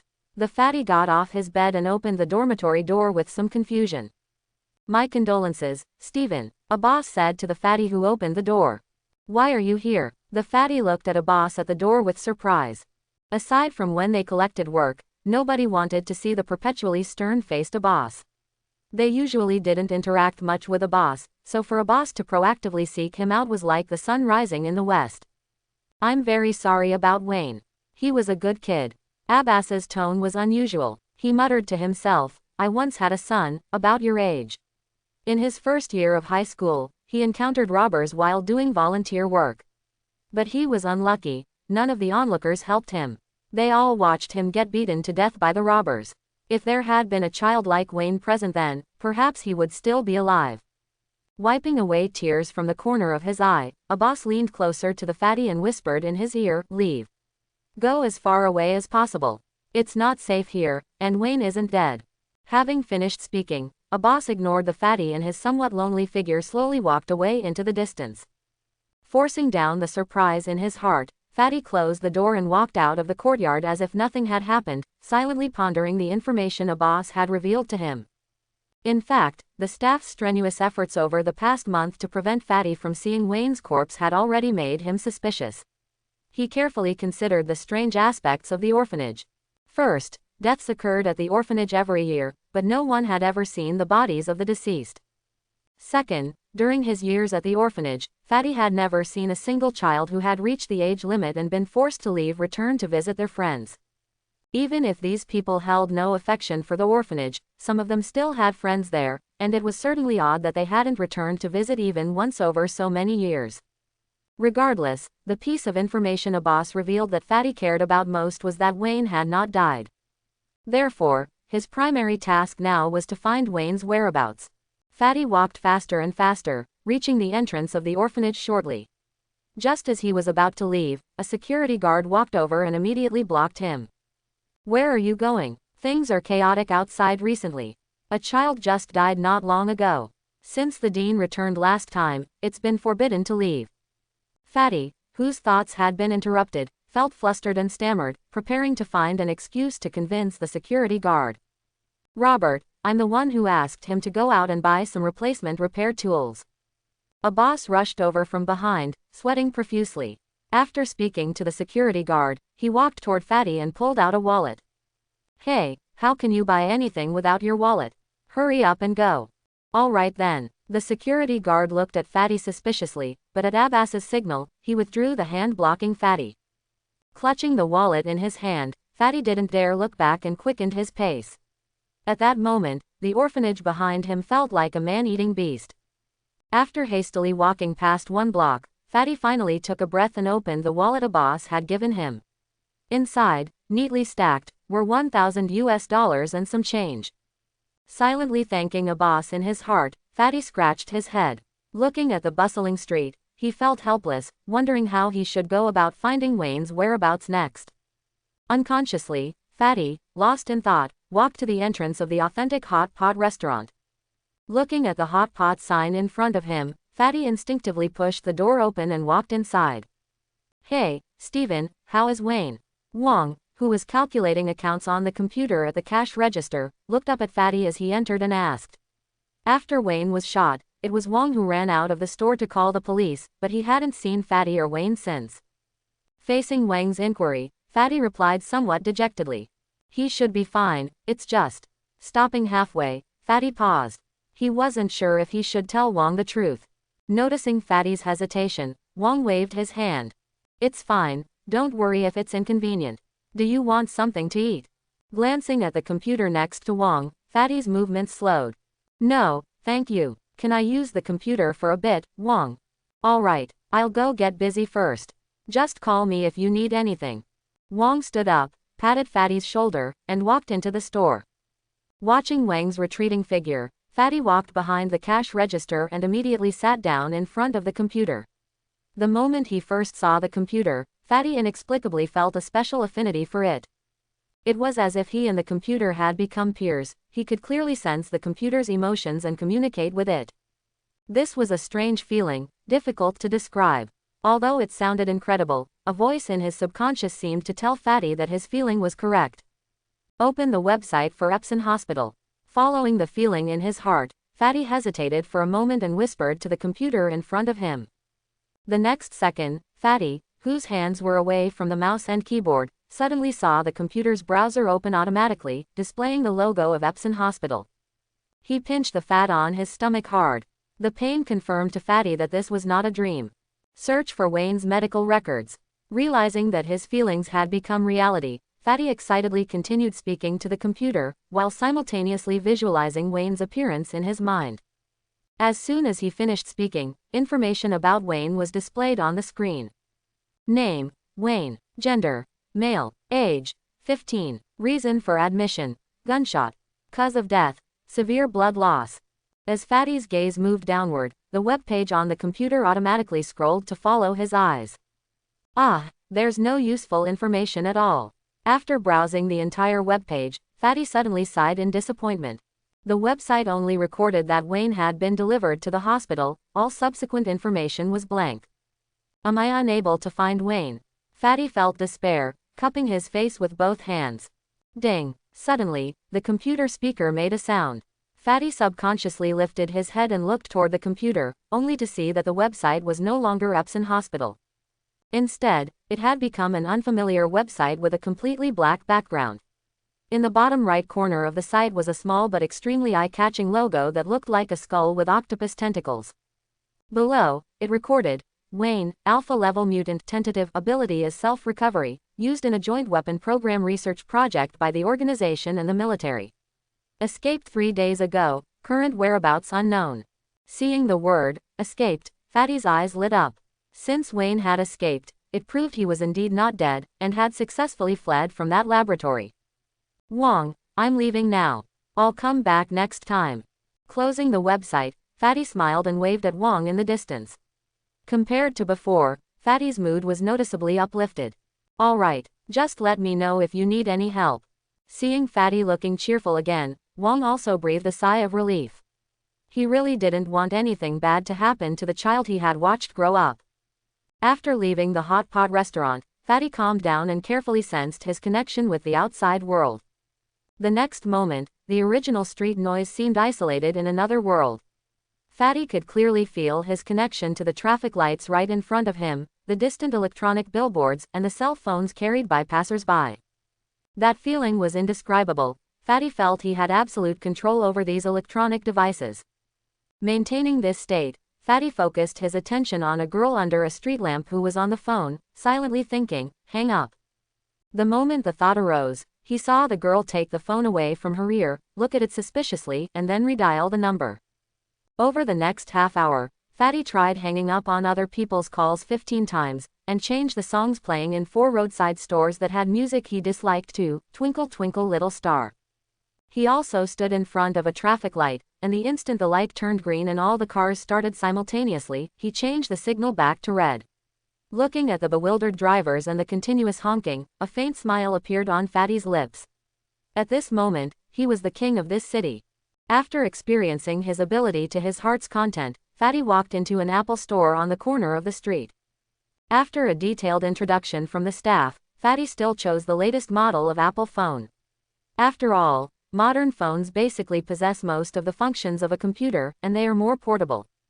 The most important point was that Fatty discovered that as long as he maintained that unique state, he could see the corresponding content in his mind even without looking at the screen. In other words, Fatty only needed to put the phone in his pocket, and without taking it out, he could search for any information online or even make calls. Calming down after acquiring the first phone of his life, Fatty, who had just walked out of the store, looked up at the darkening sky and the mere $100 left in his wallet.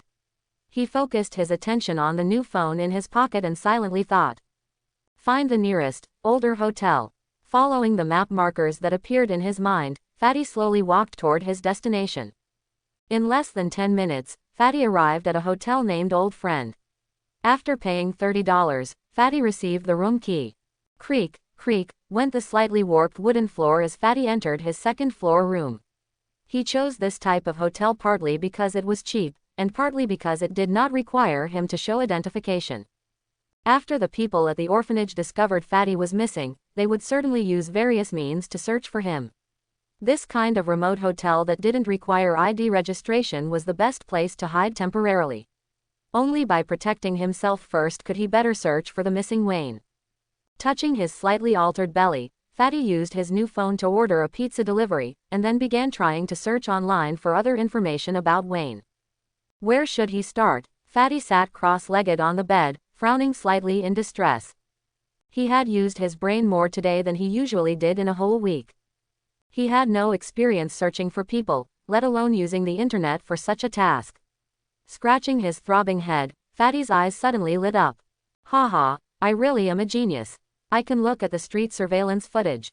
Acting immediately on the thought, Fatty began searching the surveillance footage of all streets nationwide, using facial recognition technology to check if Wayne's whereabouts appeared anywhere.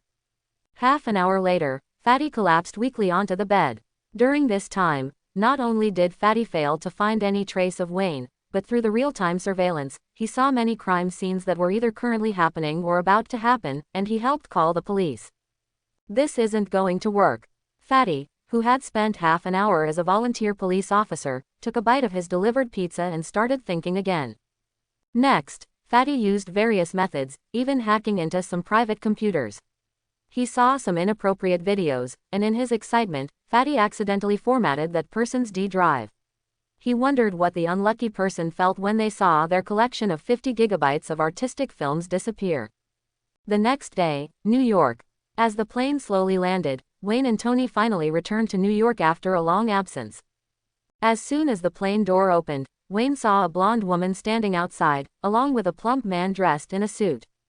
Tony, dragging an arm wrapped in bandages, introduced the two parties perfunctorily. This is Wayne, whom I mentioned to you on the phone.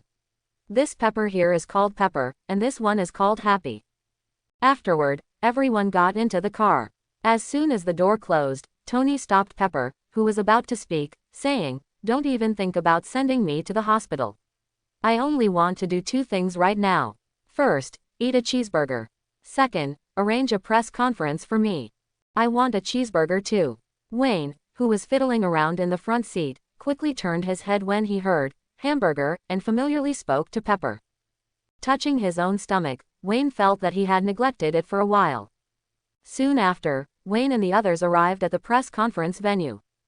As soon as the car stopped, Tony impatiently pushed open the door himself, not waiting for Wayne or Pepper behind him, nor paying attention to Big Beard Obadiah who had come to greet him.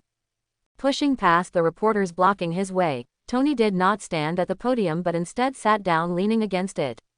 "Hello everyone," Big Beard Obadiah rushed over from behind, but was interrupted by Tony's speech the moment he opened his mouth. "Look here, everyone sit down." Tony, holding a hamburger in one hand, raised the other, signaling the reporters to sit. Meanwhile, Pepper and Wayne were discussing some details about life inside the cave. A short, slightly bald man walked toward them. "Hello, may I have a word with you?"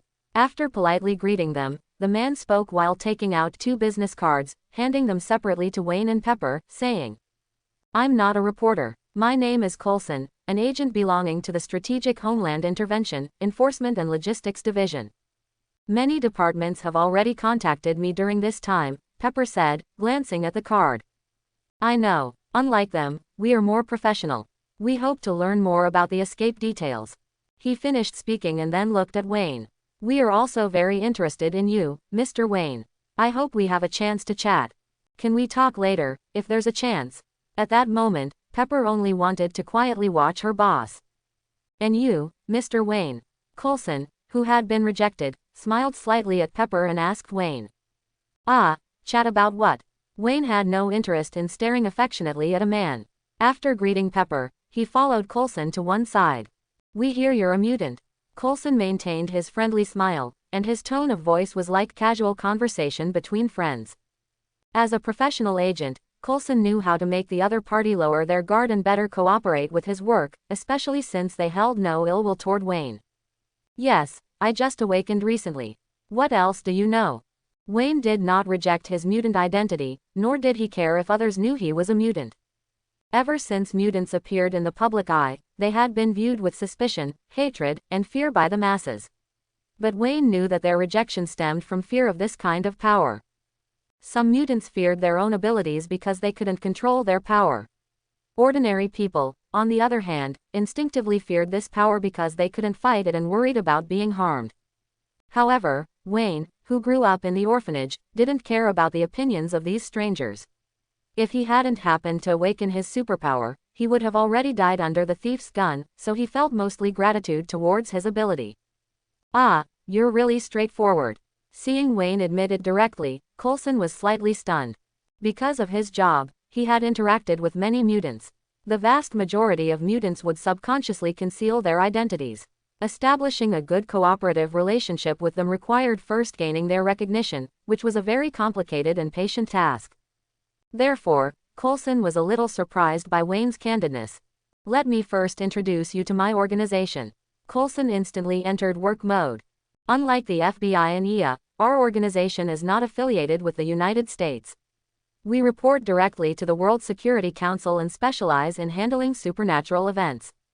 Seeing Wayne nod, Coulson continued, the emergence of mutants is also considered one of the supernatural events. How much do you know about the mutant race? Almost nothing, Wayne replied honestly. The man in front of him seemed to possess a unique charisma that made people involuntarily trust him. Wayne's only source of knowledge about mutants was television, but he didn't agree with the biased views of the TV media. He believed mutants were just ordinary people with superpowers. As if he had long anticipated Wayne's answer, Coulson lectured Wayne as if reciting from memory. Mutants are a new race that emerged alongside human reproduction. The main difference between them and humans is that mutants possess genes, and their abilities are obtained through the awakening of these genes.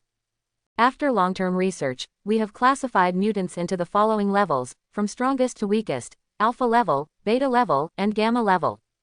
After speaking a long stretch, Coulson paused for a few minutes to allow Wayne to slowly digest the information. After a moment, seeing Wayne nod, signaling him to continue, Coulson resumed. Mutants are currently divided into two major factions, similar to the hawks and conservatives that every country has. Our organization has a good relationship with the conservative faction. The leader of the conservative faction is Professor, a great leader dedicated to achieving peaceful coexistence between mutants and ordinary humans. He founded the first mutant school, which is filled entirely with orphans and mutant children abandoned by their parents. Hearing you say that, he truly is a great leader. Upon hearing this, Wayne nodded in agreement. Only as an orphan could one truly understand the feelings of an orphan. Without the shelter of an orphanage or a charity organization, most orphans would not survive. My reason for coming to see you this time is also at the professor's behest. He already knows of your existence and hopes to speak with you, but as you know, the relationship between mutants and ordinary humans is becoming increasingly delicate, and you are often with Tony Stark, which makes it inconvenient for him to appear personally. Seeing that Wayne was not opposed to the professor, Coulson finally revealed the purpose of his visit.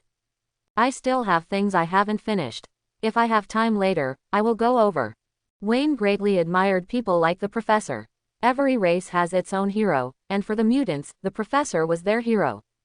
Wayne could also understand the professor's difficulties. After all, Tony was a representative figure of human high society, and if a mutant leader suddenly appeared rashly by Tony's side, it might be exploited by those with ulterior motives. Just then, a commotion erupted from the direction of the press conference. The bald Obadiah frantically stepped onto the podium and began to calm the assembled reporters below. Tony, meanwhile, walked straight over with Pepper. Ignoring Coulson next to Wayne, Tony grabbed Wayne and pulled him outside. Wayne, my contact information is on the business card. The interrupted Coulson was not angry and shouted towards Wayne, who was walking away. Giving an okay sign to Coulson behind him, Wayne followed Tony and got into the car waiting at the entrance. Whatever decision you make, I support you, Tony. Inside the car, Pepper gently comforted the somber-looking Tony. What did you do? Wayne, who had just been busy talking to Coulson, hadn't paid attention to the press conference. He now turned his head curiously, leaning over the seat to ask. I announce the closure of the weapons division. Stark Industries will no longer provide weapons to any organization or country. Tony rubbed his temples, feeling a mix of fatigue and relief. You know, Wayne, what happened in the cave. The purpose of my inventing weapons was to better protect this country, but in the end, they became tools for harming innocent people. Then how will you make money? Wayne asked casually. Even Wayne understood that for a company producing weapons, abandoning the weapons division meant giving up the majority of its profits. But I still support you, Tony. Don't worry, I'll call you in if there are profitable businesses later. Wayne gave Tony a look that said, relax, I've got this. By relying on your hot pot restaurant plan. Tony rolled his eyes at Wayne, and the previously heavy atmosphere instantly lightened. The hot pot restaurant is just a dream. Do you know what a dream is? Giving Tony a look of disdain, Wayne excitedly spread his hands and gestured towards Tony. I don't think I should waste my abilities. I plan to form a team, like mercenaries. Look, those big idiots in the Middle East can do it, and I think I can do it better. That's a good idea, Wayne. How about I run for US president? Looking at the serious expression on Wayne's face, Tony couldn't help but joke.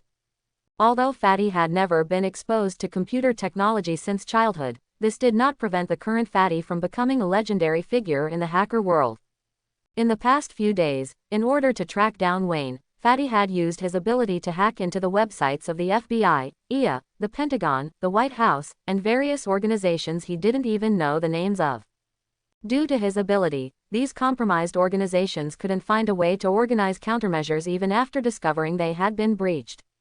What made these organizations gnash their teeth the most wasn't the intrusion itself, but that the hacker seemed to treat their systems like his own backyard, dropping by occasionally, while their internal network security management departments were helpless. Some frustrated organizations began issuing bounties for Fatty in the hacker community, and the high reward money attracted several very famous hackers to join the search for Fatty. Yet, they still came up empty-handed. This mysteriously appearing person was like a phantom in the network, omnipresent yet untraceable. This quickly made Fatty a legendary figure among many hackers. These hackers didn't know that their idol's understanding of computers might not even match that of an ordinary junior high student. His status as a hacker legend was entirely due to his somewhat peculiar personality. The legendary Fatty was currently lying in bed, eating pizza while leisurely looking at his phone screen, which displayed the US president's work schedule for the day. This old guy is really busy every day. If he's not meeting this person, he's meeting that one. Taking a bite of pizza, Fatty suddenly muttered to himself, I wonder where Wayne is.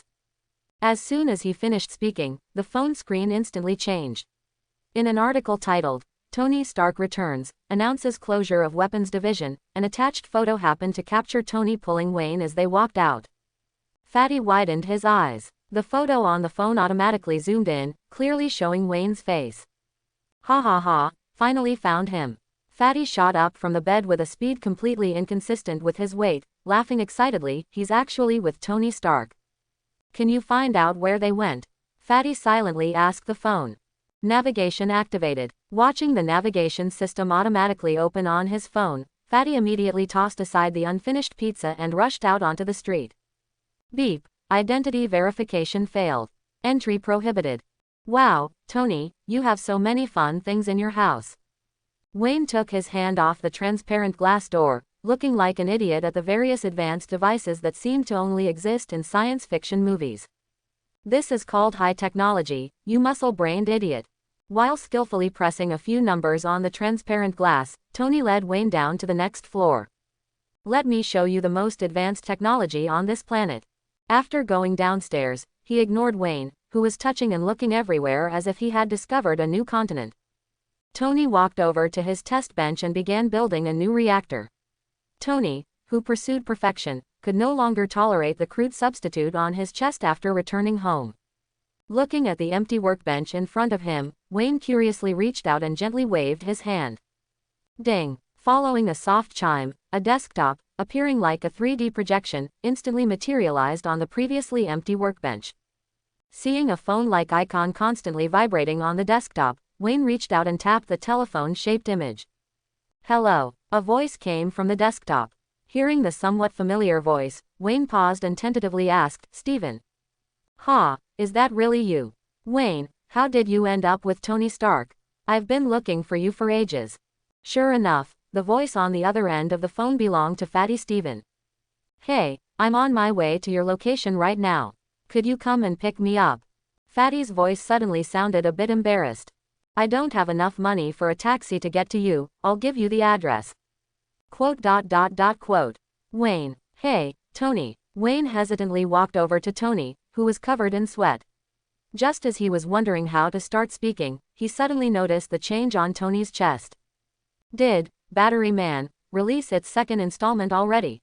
Glaring at Wayne, Tony continued operating some high-tech equipment that Wayne couldn't understand. "Why aren't you still fiddling with the high-tech stuff your Uncle Tony developed, you ignorant kid? I need a car to pick up a friend, the fatty I told you about." Wayne finally remembered his purpose and said somewhat awkwardly, "Can you drive?" Tony looked at him suspiciously. Quote. Wayne realized he had never gotten a driver's license only after Tony asked. "Fine, driving isn't hard. Choose a car yourself, the keys are all inside." Tony impatiently dismissed Wayne. Tony was trying to make an armor using better materials. Wayne was only causing trouble and making sarcastic remarks, so it was better to send him away. Tony knew that Wayne's strength, speed, and reflexes far surpassed those of ordinary people, so driving wouldn't be too difficult for him. Besides, Tony wouldn't care even if he totaled a car. Inside the garage, looking at the dazzling array of luxury cars, Wayne chose a nearby Audi R8, pulled the door open, and sat right in. After spending a few minutes figuring things out and turning on the navigation, he pressed the accelerator for the first time in his life. Vroom. On the busy road, a white R8 quickly weaved left and right through the traffic. Relying on his Superman reflexes and excellent spatial awareness, Wayne quickly mastered the skill of driving. Feeling the surging engine sound, Wayne couldn't help but act like a street racer for once. Half an hour later, Fatty was pitifully squatting on the street, looking around. Suddenly, an elderly man walked up to Fatty, stared at him for a few seconds, then reached into his wallet, pulled out $1, dropped it in front of Fatty, shook his head in disappointment, and walked away. Quote. Just as Fatty was about to chase after the man to explain, he heard the sound of an engine approaching from a distance. He instinctively turned his head to look.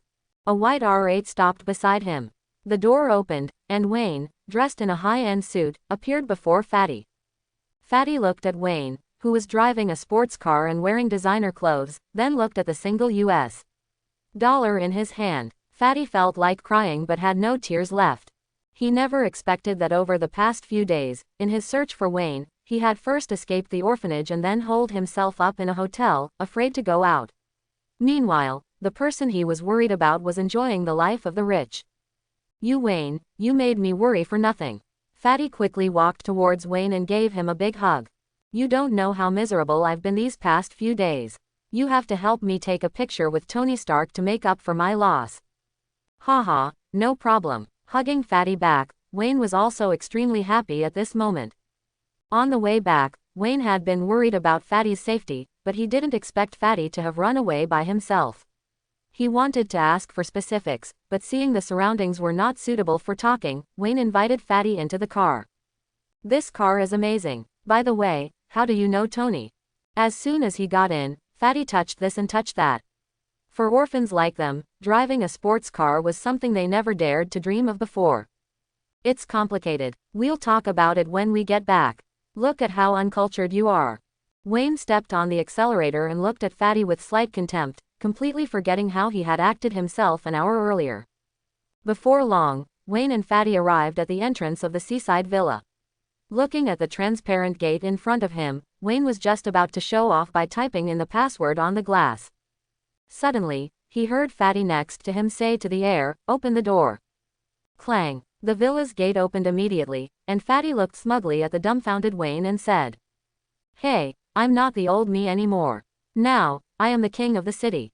Meanwhile, Tony, who was researching armor, suddenly heard an alarm signaling that the villa's system had been breached. Glancing at the alarm, Tony picked up the newly constructed steel arm and cautiously headed upstairs. Quote. Looking at Wayne, who was laughing uncontrollably, and the slightly uneasy fatty beside him, Tony took off the metal arm and said irritably to Wayne. Someone is going to kill you for this, you know. How did you do it?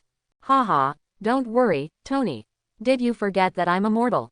Wayne gave a smug laugh, then pointed to fatty beside him. He did this. I'm asking the same question.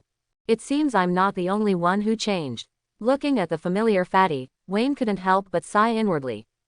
Next, Wayne, Tony, and Fatty sat down and communicated what had happened to them during this period. Of course, it was mainly Wayne and Fatty talking, while Tony just watched the spectacle. So, are you really unable to die now? Fatty found it unbelievable. He already thought the changes that occurred to himself were incredible, but he never expected Wayne to become an immortal monster. Seeing Fatty's doubtful eyes, Wayne simply picked up a fruit knife from the table and sliced his own hand.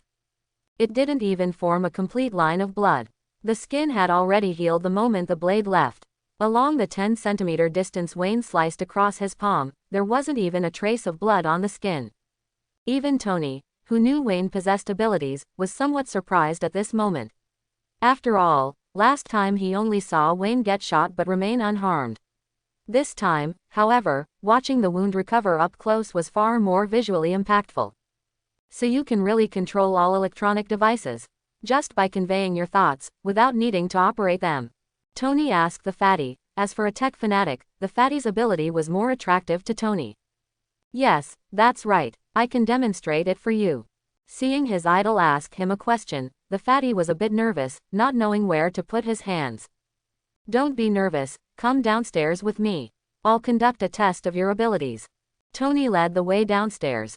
As a scientist, Tony preferred to speak with data and experiments. Due to his greater curiosity about the fatty's ability, Tony chose to test the fatty's ability first. Walking to the computer, Tony gave the fatty a look, telling him he could start. I want to know the US president's schedule for today. The fatty thought for a moment, then said to the computer. Since gaining his ability, besides looking for Wayne's whereabouts, what the fatty paid most attention to was the US president's daily schedule. Normal people might browse forums and news websites online, but the fatty was impressive. He usually browsed the White House and Pentagon websites.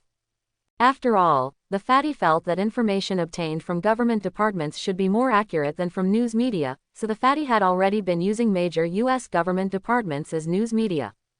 Watching the fatty hack into one department and organization website after another with almost no pause, Tony couldn't help but exclaim.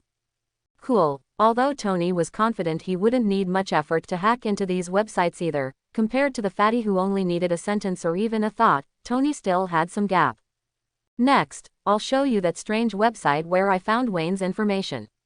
Suddenly, a light bulb went off in the fatty's head, and he remembered the website with the strange logo, so he silently thought to the computer. Wayne, experiment video. However, the next second, the computer displayed that the website did not exist. Looking at the somewhat confused Wayne and Tony, the fatty scratched his hair, still unconvinced, and continued. Wayne, mutant, experiment video. However, the computer still showed that the website did not exist. Alright, maybe this website was deleted. It's your turn next, pervert. Tony noticed the fatty's embarrassment, turned, and said to Wayne beside him. First, let's test your strength. Tony led Wayne to his usual gym and pointed to the heaviest barbell. Wayne walked over, glanced at it, 50 kilogram. Then he shook his head dismissively at Tony and walked straight to Tony's garage. Hey, what are you doing? A bewildered Tony followed him. Wayne walked to a Mercedes G6, placed his hands under the chassis, and with a strong lift, raised the entire car over his head. Is there anything heavier? Wayne asked the shocked Tony and the fatty, without even breathing heavily. Watching the fatty who wanted to run over and touch Wayne's muscles, Tony rubbed his nose. We'll test strength another time. Let's look at speed. Afterward, the three of them, Wayne and the other two, walked to a long runway outside the villa. Come on, give it a try. This is where I test the acceleration of sports cars. Wayne walked to the front of the runway, took a deep breath, and adopted a starting posture like a long-distance runner on TV. His right foot suddenly exerted force, and he dashed forward like an untamed wild horse, the airflow even blowing the corners of the other two's clothes. 0 to 100 kilometers per hour in 7 seconds, maximum speed 17 kilometers per hour.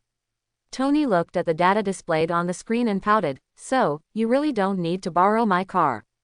After both strength and speed tests were completed, Tony found an excuse to send the fatty away, then mysteriously took Wayne alone into his laboratory.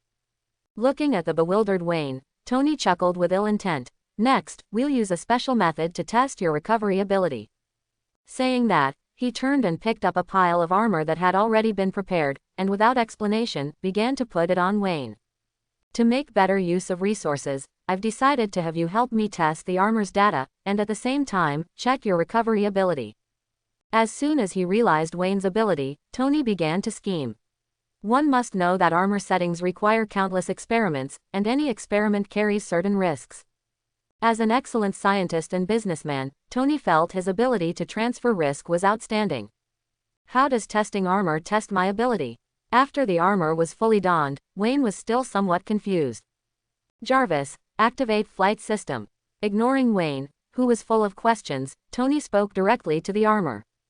Bang! The armor directly carried Wayne into the ceiling above, emitting a loud bang. "Tony, you fool." Lying on the ground, Wayne looked at the large dent in the ceiling and finally understood the connection between testing the armor's capabilities and testing his recovery ability. In the following few days, the completion of the armor rapidly increased.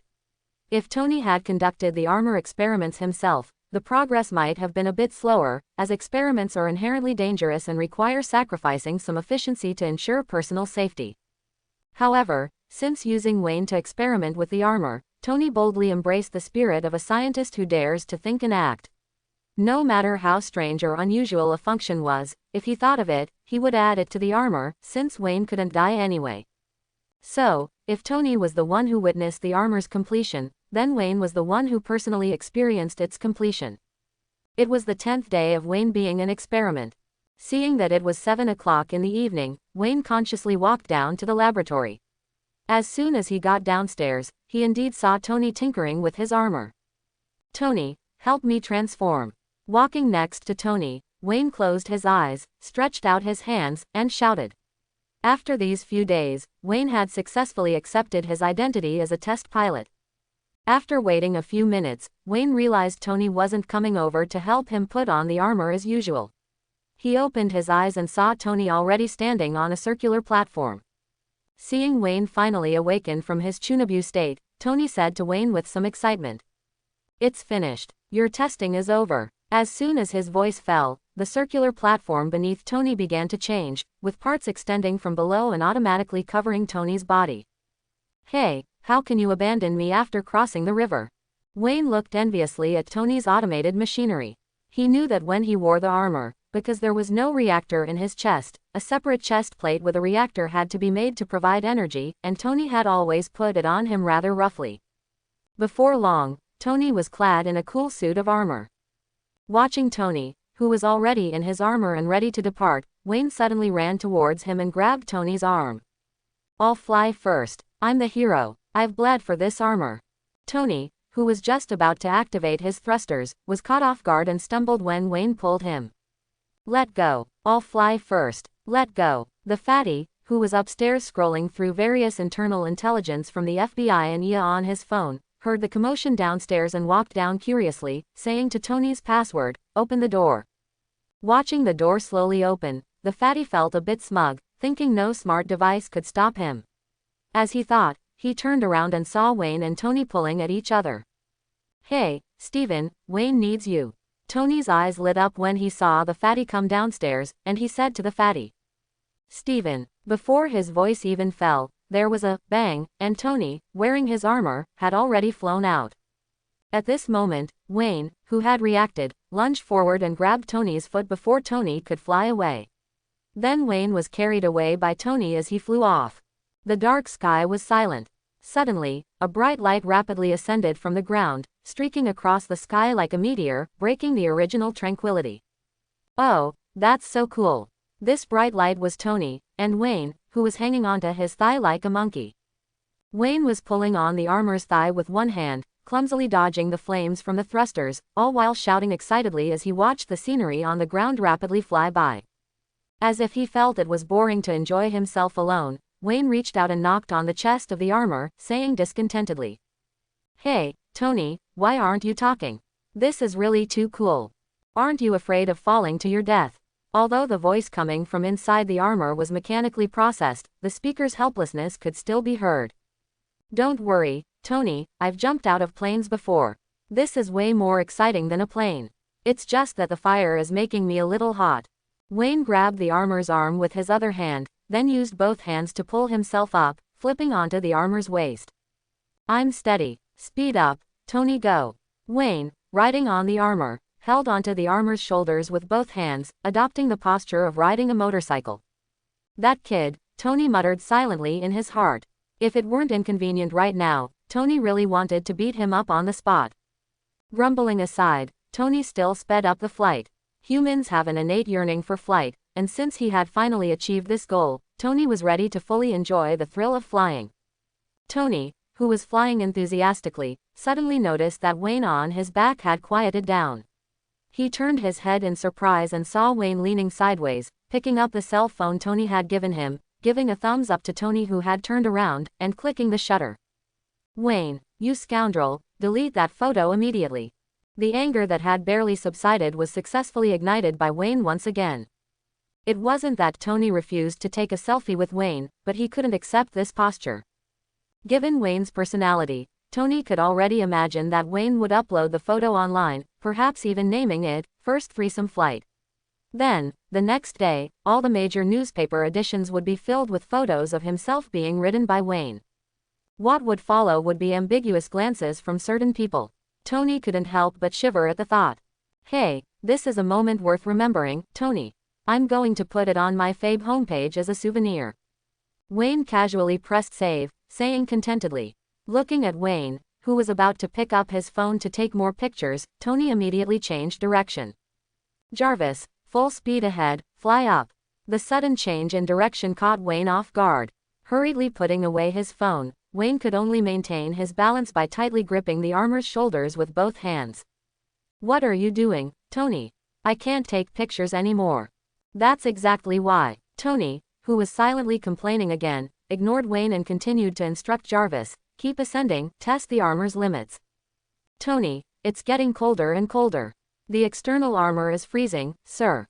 Ignoring Jarvis's warning and Wayne's complaints, Tony continued to fly upward. He needed to find the armor's limits and shortcomings so he could make targeted adjustments later. Hiss, hiss. As two sparks flashed, the thrusters instantly lost power. "We're iced up, Wayne." Tony didn't panic and said slowly to Wayne, who was clinging to his back. "I'm iced up too." Wayne, who was completely frozen onto the armor and huddled into a ball, replied tremblingly, "We're falling." "This is the second time, Tony." Feeling himself rapidly descending, Wayne swore he would never ride in anything driven by Tony again. The last time, when they were escaping, they crashed right after taking off. Although this time lasted a bit longer, they still couldn't escape the fate of falling. "Don't panic." Tony's voice remained calm. He reached out and twisted a ring on the leg section, just as the armor was about to collide with the road. Bang! A huge thrust returned, and when they were less than a meter from the ground, they soared back into the sky. "Ha ha ha, how could I possibly make such a rookie mistake?" Feeling the armor's rapid flight speed, Tony's slightly arrogant laughter came from inside the suit, and he immediately piloted the armor toward home. Boom! With another loud crash, the armor smashed through the ground and landed directly on the basement level. Feeling like his spine was broken, Wayne yelled at the still excited Tony. "You're finished, Tony Stark." For the next few days, because Wayne had been psychologically traumatized, he didn't pester Tony to take him flying again. Without Wayne's interference, Tony's armor gradually improved. While Tony was testing the armor, Wayne and Fatty were not idle either. "Steven, can you help me find someone online?" Looking at Fatty, who was once again checking the US president's schedule, Wayne was starting to worry that he was developing feelings for the US president. "No problem, this is child's play for the Black King." During this time, Fatty also learned that he had become a legendary figure in the hacker world, and he even gave himself a title, the Black King, meaning the King of the Matrix, and he informed all major departments and organizations about it. "A man named Wade Wilson, who was experimented on with me." A Canadian, yes, that's him. Looking at the pile of photos of men named Wade Wilson that Fatty pulled up, Wayne immediately spotted the person he was looking for. In less than 5 minutes, Fatty skillfully retrieved all of Wade's consumption records and information captured by street cameras. After being blank for years, these records reappeared last month. Through the footage, it was clear that Wade went shopping and bought groceries with a woman every day. He's actually still alive. Wayne was pleasantly surprised. Can you find his contact information? Of course, no problem. I'll call him directly for you. After saying this into his phone, Fatty handed the phone over to Wayne. Hello, who is this? Hearing the familiar voice coming from the phone, Wayne said excitedly, Hey, Wade, it's me, Wayne. Wayne. The voice on the other end of the line sounded surprised too. How did you escape on your own? I was planning on coming to rescue you. But you know, I was locked up for 2 years, and now that I'm finally out, I definitely have to spend more time with Vanessa. Since you can't die anyway, you don't blame me, right? You beast. Wayne rolled his eyes. I think our revenge plan can start now. Do you have any leads on your end? Not yet. Wade's voice was a bit dejected. He had also been looking for clues for revenge recently, but so far, he had only caught small-time thugs who didn't know much. I think we can start with the orphanage where I grew up. At least the dean of the orphanage should know Francis. Are you free to come to New York now? Wayne suggested. No problem, I'll bring Vanessa along so you can see a real beauty. Steven, what should we do next? It was the second night since he had talked to Deadpool. Wayne lay on the sofa, somewhat bored, and said to the Fat who was playing on his phone. Although Wayne and the Fat had been staying at Tony's house during this time, eating high-end food they had only seen on TV before, no longer enduring boring classes, and no longer worrying about being sent to clean toilets in the afternoon.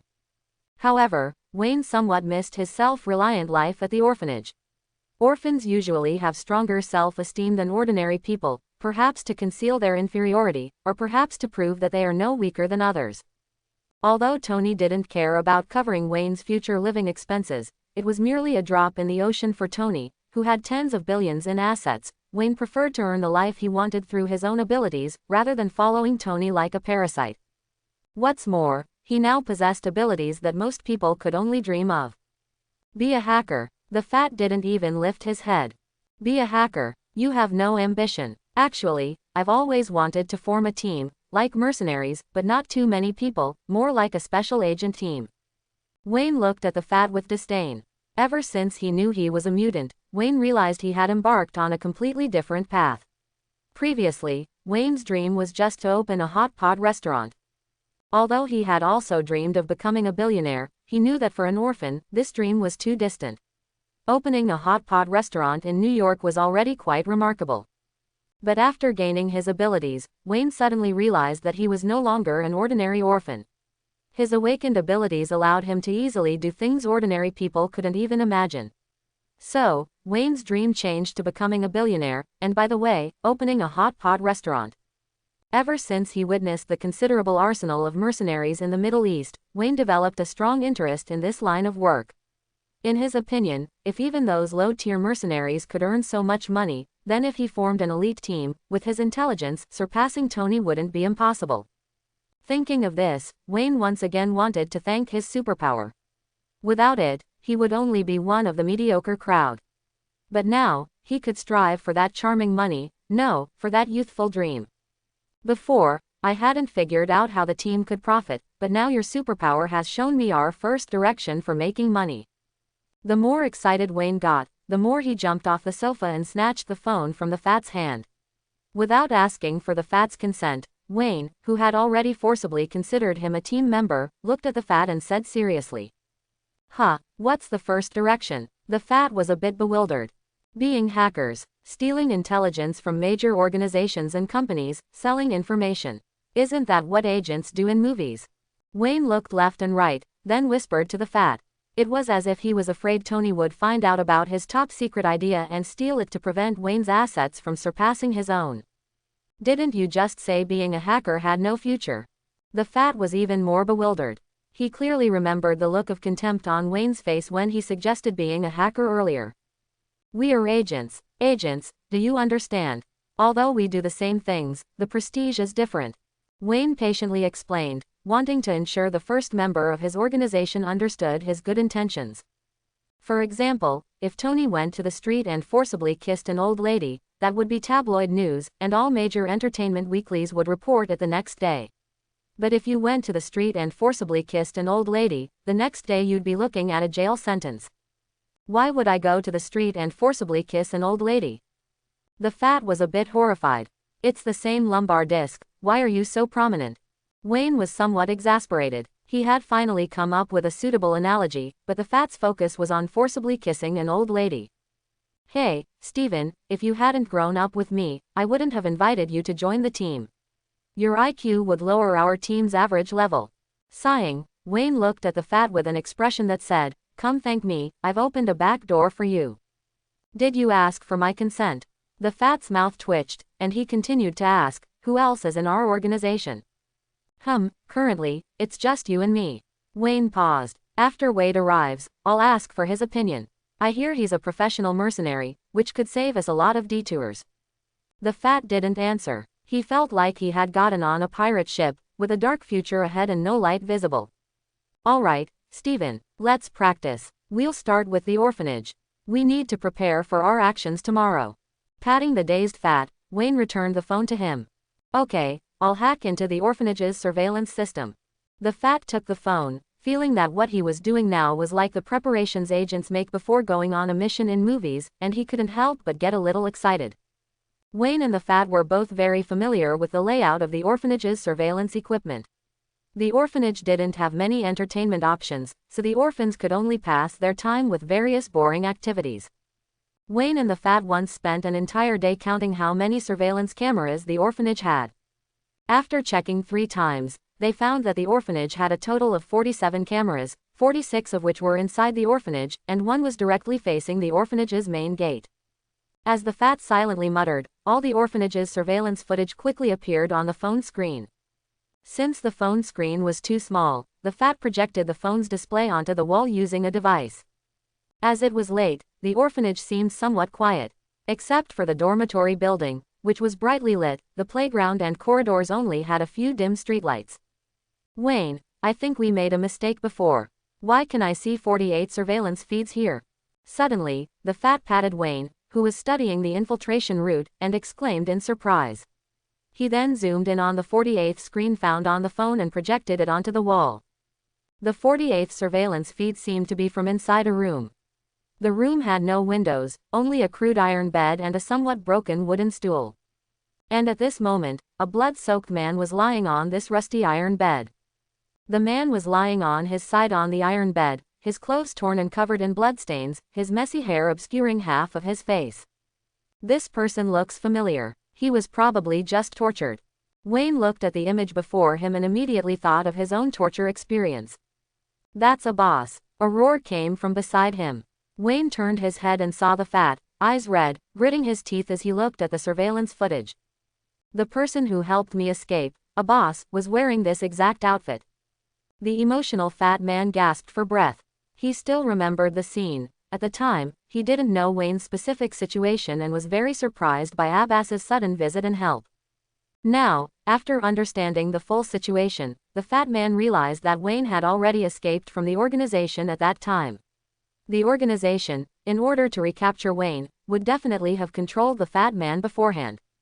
A boss might have known some inside information at the time, and Wayne's actions touched a deep memory within a boss, which prompted a boss to go and warn the Fat man. This might be a trap. Wayne analyzed rationally, looking at the emotional Fat man. Wayne didn't have deep feelings for a boss. Although he knew a boss had helped the Fat man, Wayne's sixth sense made him detect a hint of danger, and since awakening his ability, Wayne's sixth sense had been proven accurate multiple times. We must go, Wayne. Noticing Wayne's slight hesitation, the Fat man emphasized his tone. This world was not gentle to the Fat man in his youth. An accident took away the 2 people who cared about him most in this world. But the more this happened, the more the Fat man cherished those who treated him kindly. Alright, then let's consider this an advanced scouting mission. Seeing that he couldn't stop the Fat man, Wayne compromised. Let's just consider this a drill before the official operation. Wayne still had some confidence in his ability. Without greeting Tony, Wayne and the fat man immediately went to Tony's garage. Wayne didn't want to involve Tony in the mutant incident. Although the armor's various functions were constantly improving, he was very clear about the armor's combat power. However, the abilities of mutants were strange and varied. Without that armor, Tony was essentially still an ordinary person, and Wayne didn't want Tony to get hurt because of him. Wayne still chose the same R8 as last time. Compared to other sports cars, Wayne was more familiar with this one. Vroom! A muffled engine roar sounded, and the white R8 sped out of Tony's garage, quickly driving into the night. Half an hour later, Wayne and the fat man parked the R8 near the hot pot restaurant. After all, the sports car was too noisy. If they drove it to the orphanage entrance, they would probably be discovered by the security guards immediately. After getting out of the car, Wayne and the fat man did not choose to walk directly down the street. Instead, they turned from the road to the side of the orphanage, avoiding the surveillance cameras at the main entrance. "Can you disable all these cameras?" Crouching outside the 2-meter-high wall, Wayne quietly asked the fat man beside him. This first night operation made Wayne nervous, yet also a little excited. Disabling them all at once would cause too much commotion. "I can try to make the monitors play recordings from the same time period yesterday." Although the fat man was very angry about Abbas's capture, he had not lost his composure at this moment. "All right, we can go in now." After the fat man dealt with the surveillance, Wayne lifted the fat man with one hand, pushed off the ground with both feet, and flipped directly over the wall, successfully entering the orphanage. "Where is a boss being held?" After entering the orphanage, Wayne and the fat man hid in a flower bed closest to the wall. "Let me see, it's under the gymnasium next to the playground." The fat man didn't take out his phone at this time. Instead, he directly had the information transmitted into his mind, avoiding the phone screen's light from attracting the security guard's attention. Wayne's eyes were also enhanced after his ability awakened. The dark night had no effect on his vision and instead became his camouflage. Wayne led the fat man along the darkest areas, slowly moving towards the gymnasium, carefully avoiding every patrolling security guard. There were no lights on in the gymnasium hallway at night, but this didn't bother the awakened Wayne. Following the fat man's guidance, Wayne accurately found the room where a boss was being held. Looking at the locked iron door in front of him, Wayne didn't bother to hide any longer. He directly kicked open the iron door, rushed in, carried a boss, who hadn't yet understood the situation, on his back, and then quickly rushed back out. Wayne, carrying a boss and taking the fat man, returned the way they came. After passing through the dark corridor, just as they exited the gymnasium door, they saw several orphanage security guards who had come to investigate the unusual noise. "This is quite awkward," Wayne muttered quietly, looking at the several security guards standing ready in front of him. With his excellent vision, Wayne clearly saw that these security guards in front of him were different from the old men they had encountered before, who were holding electric batons at the entrance. Each of these security guards in front of him held a pistol, and their movements and demeanor reminded Wayne involuntarily of the mercenaries who had fought in the Middle East. "You two find a place to hide." Wayne flung a boss from his back towards the fat man, shouted at the fat man, and then directly lunged at the nearest security guard. He crushed the security guard's gun-holding hand with one hand, then snatched the pistol from the security guard's hand. With a slight force from his other hand, he lifted the entire security guard and threw him towards the other security guards who were shooting at him. Bang, bang, bang, gunshots continuously rang out. The security guard who was thrown out died under the gunfire of his companions before even hitting the ground. After throwing the security guard, Wayne did not stop. He threw the snatched pistol towards where the fat man was hiding, then quickly ran towards another security guard. Wayne had experience fighting mercenaries and knew his shortcomings. He was more suited to using his body to kill enemies, as he had never handled a gun. As long as he could engage the target in close combat, he could quickly deal with them. In less than a minute, Wayne had already dealt with the first batch of 5 security guards. In front of Wayne's terrifying physical abilities, these ordinary people simply couldn't last long. "We need to be fast. The commotion here will definitely attract more people." Taking a boss from the fat man's hands, Wayne urged anxiously. Although the security guards who came this time had guns, they were still within Wayne's ability to handle. Wayne's biggest concern was the potential appearance of other mutants. An organization that had specialized in studying mutants for many years, Wayne believed their foundation was definitely more than just some ordinary soldiers with guns. They needed to escape before other, more powerful characters appeared, otherwise, he couldn't guarantee the Fat Man's safety. Returning along the original route, Wayne and the Fat Man hid in the shadows, slowly advancing, watching batch after batch of security guards with guns pass by. However, they did not discover the three people slowly advancing in the dark. A boss, on Wayne's back, had already understood the situation, so he merely gripped Wayne's body tightly with his legs, trying his best not to affect Wayne's movements. Thud! Just as Wayne and the two others reached the wall, about to escape the orphanage, a huge searchlight shone on the three fleeing individuals. The intense light made the Fat Man and a boss instinctively cover their eyes. Wayne, however, squinted and looked towards the searchlight. Beside the searchlight stood three people. The leader was Frances, whom he hadn't seen in a while. To his left was Gina, holding a match in her mouth, and to his right was a muscular man Wayne had never seen before. Long time no see, Wayne. Seeing Wayne look his way, Frances, who was standing in the middle, waved at Wayne. We've been waiting for you for a long time since you escaped. Frances continued. Ever since Wayne jumped off the plane, Frances immediately had the plane change direction and rushed to New York as fast as possible. Originally, he planned to control the fatty immediately and wait for Wayne to walk into the trap. However, on his way back to New York, Frances received an order from the organization, requiring him to immediately rush to another base, explain the details of the research base exposure, and bear the appropriate punishment. This also meant he couldn't rush to the orphanage immediately. He could only contact the orphanage beforehand by phone, asking them to restrict the fatty's movements. Unexpectedly, it was this phone call that leaked the information, allowing a boss to let the fatty run away. I thought you wouldn't come back once that fatty ran away. I didn't expect a single staff member could lure you here. Should I consider myself a hero, or just stupid?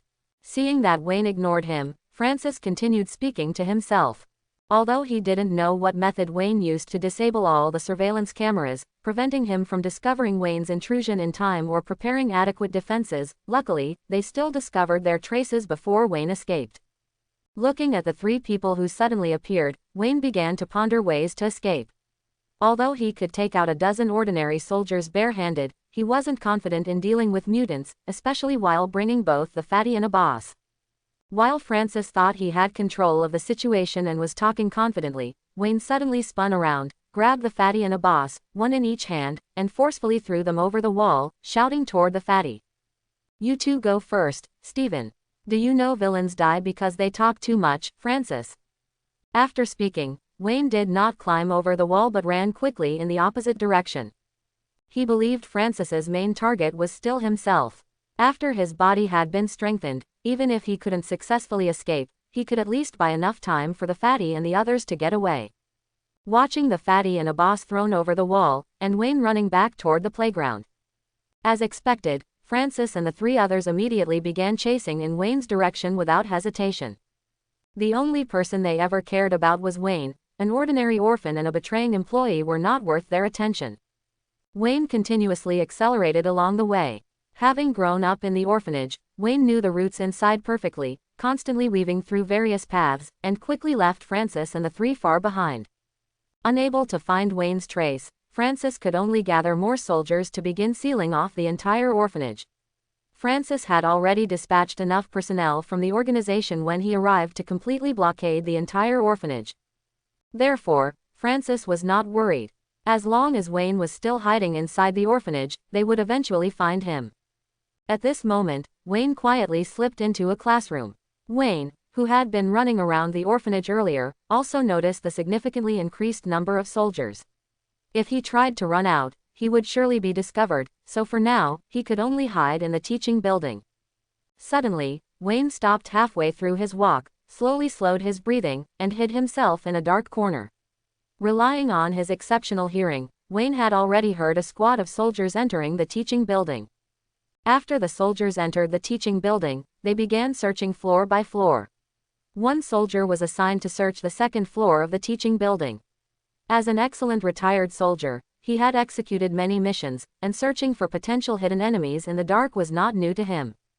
Firmly gripping the gun in his hands, he slightly hunched his body, placing each step down lightly without making a sound, like a cat hiding in the darkness, tracking prey hidden in a corner. Looking at the darker space ahead, the soldier turned on the flashlight he carried. Clack! The instant he turned on the flashlight, the soldier only saw an afterimage rushing toward him, and then he lost consciousness. This figure was Wayne, hiding in the shadows. Wayne had long discovered the soldier's direction. Once the soldier entered his attack range, he launched an attack without hesitation. To ensure he didn't create a larger disturbance, Wayne directly attacked the soldier's neck. With his other hand, he supported the soldier's body, preventing it from falling and making a noise. 10 minutes later, the soldiers who had found nothing gathered downstairs at the teaching building. The captain spoke into the walkie-talkie. No target found in the teaching building. Then, led by the captain, the squad of soldiers headed toward the next search location. David, you search the first floor first. Soon, arriving in front of another building, the captain stopped and shouted at the team. However, 10 seconds later, no soldier stepped forward from the team. Seeing no one answer, the captain walked angrily toward a soldier who was looking around. David, didn't you hear me talking to you? What are you looking at? Answer me. It was then that the soldier suddenly reacted, quickly snatching off his helmet to reveal a young face. Did you have to call out my name first? This soldier, who was Wayne, felt a little depressed at the moment. After killing that soldier just now, Wayne had a brilliant idea and changed into the soldier's uniform, thinking he could use the soldier's identity to sneak around for a while. After all, that's how agent movies played out. Just as Wayne was fantasizing about being possessed by 007 and ready to make a big move, he heard the captain at the front giving orders to an unlucky fellow named David. After a while, however, no one stepped out. Wayne, hidden in the team, also felt a bit curious. Among this batch of seemingly well-trained soldiers, there was actually such a unique individual.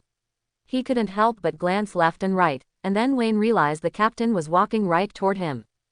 Instantly, Wayne knew his agent career was over before it even began. He never expected his luck to be this good. It was as if the god of toilets was always with him whenever he returned to the orphanage.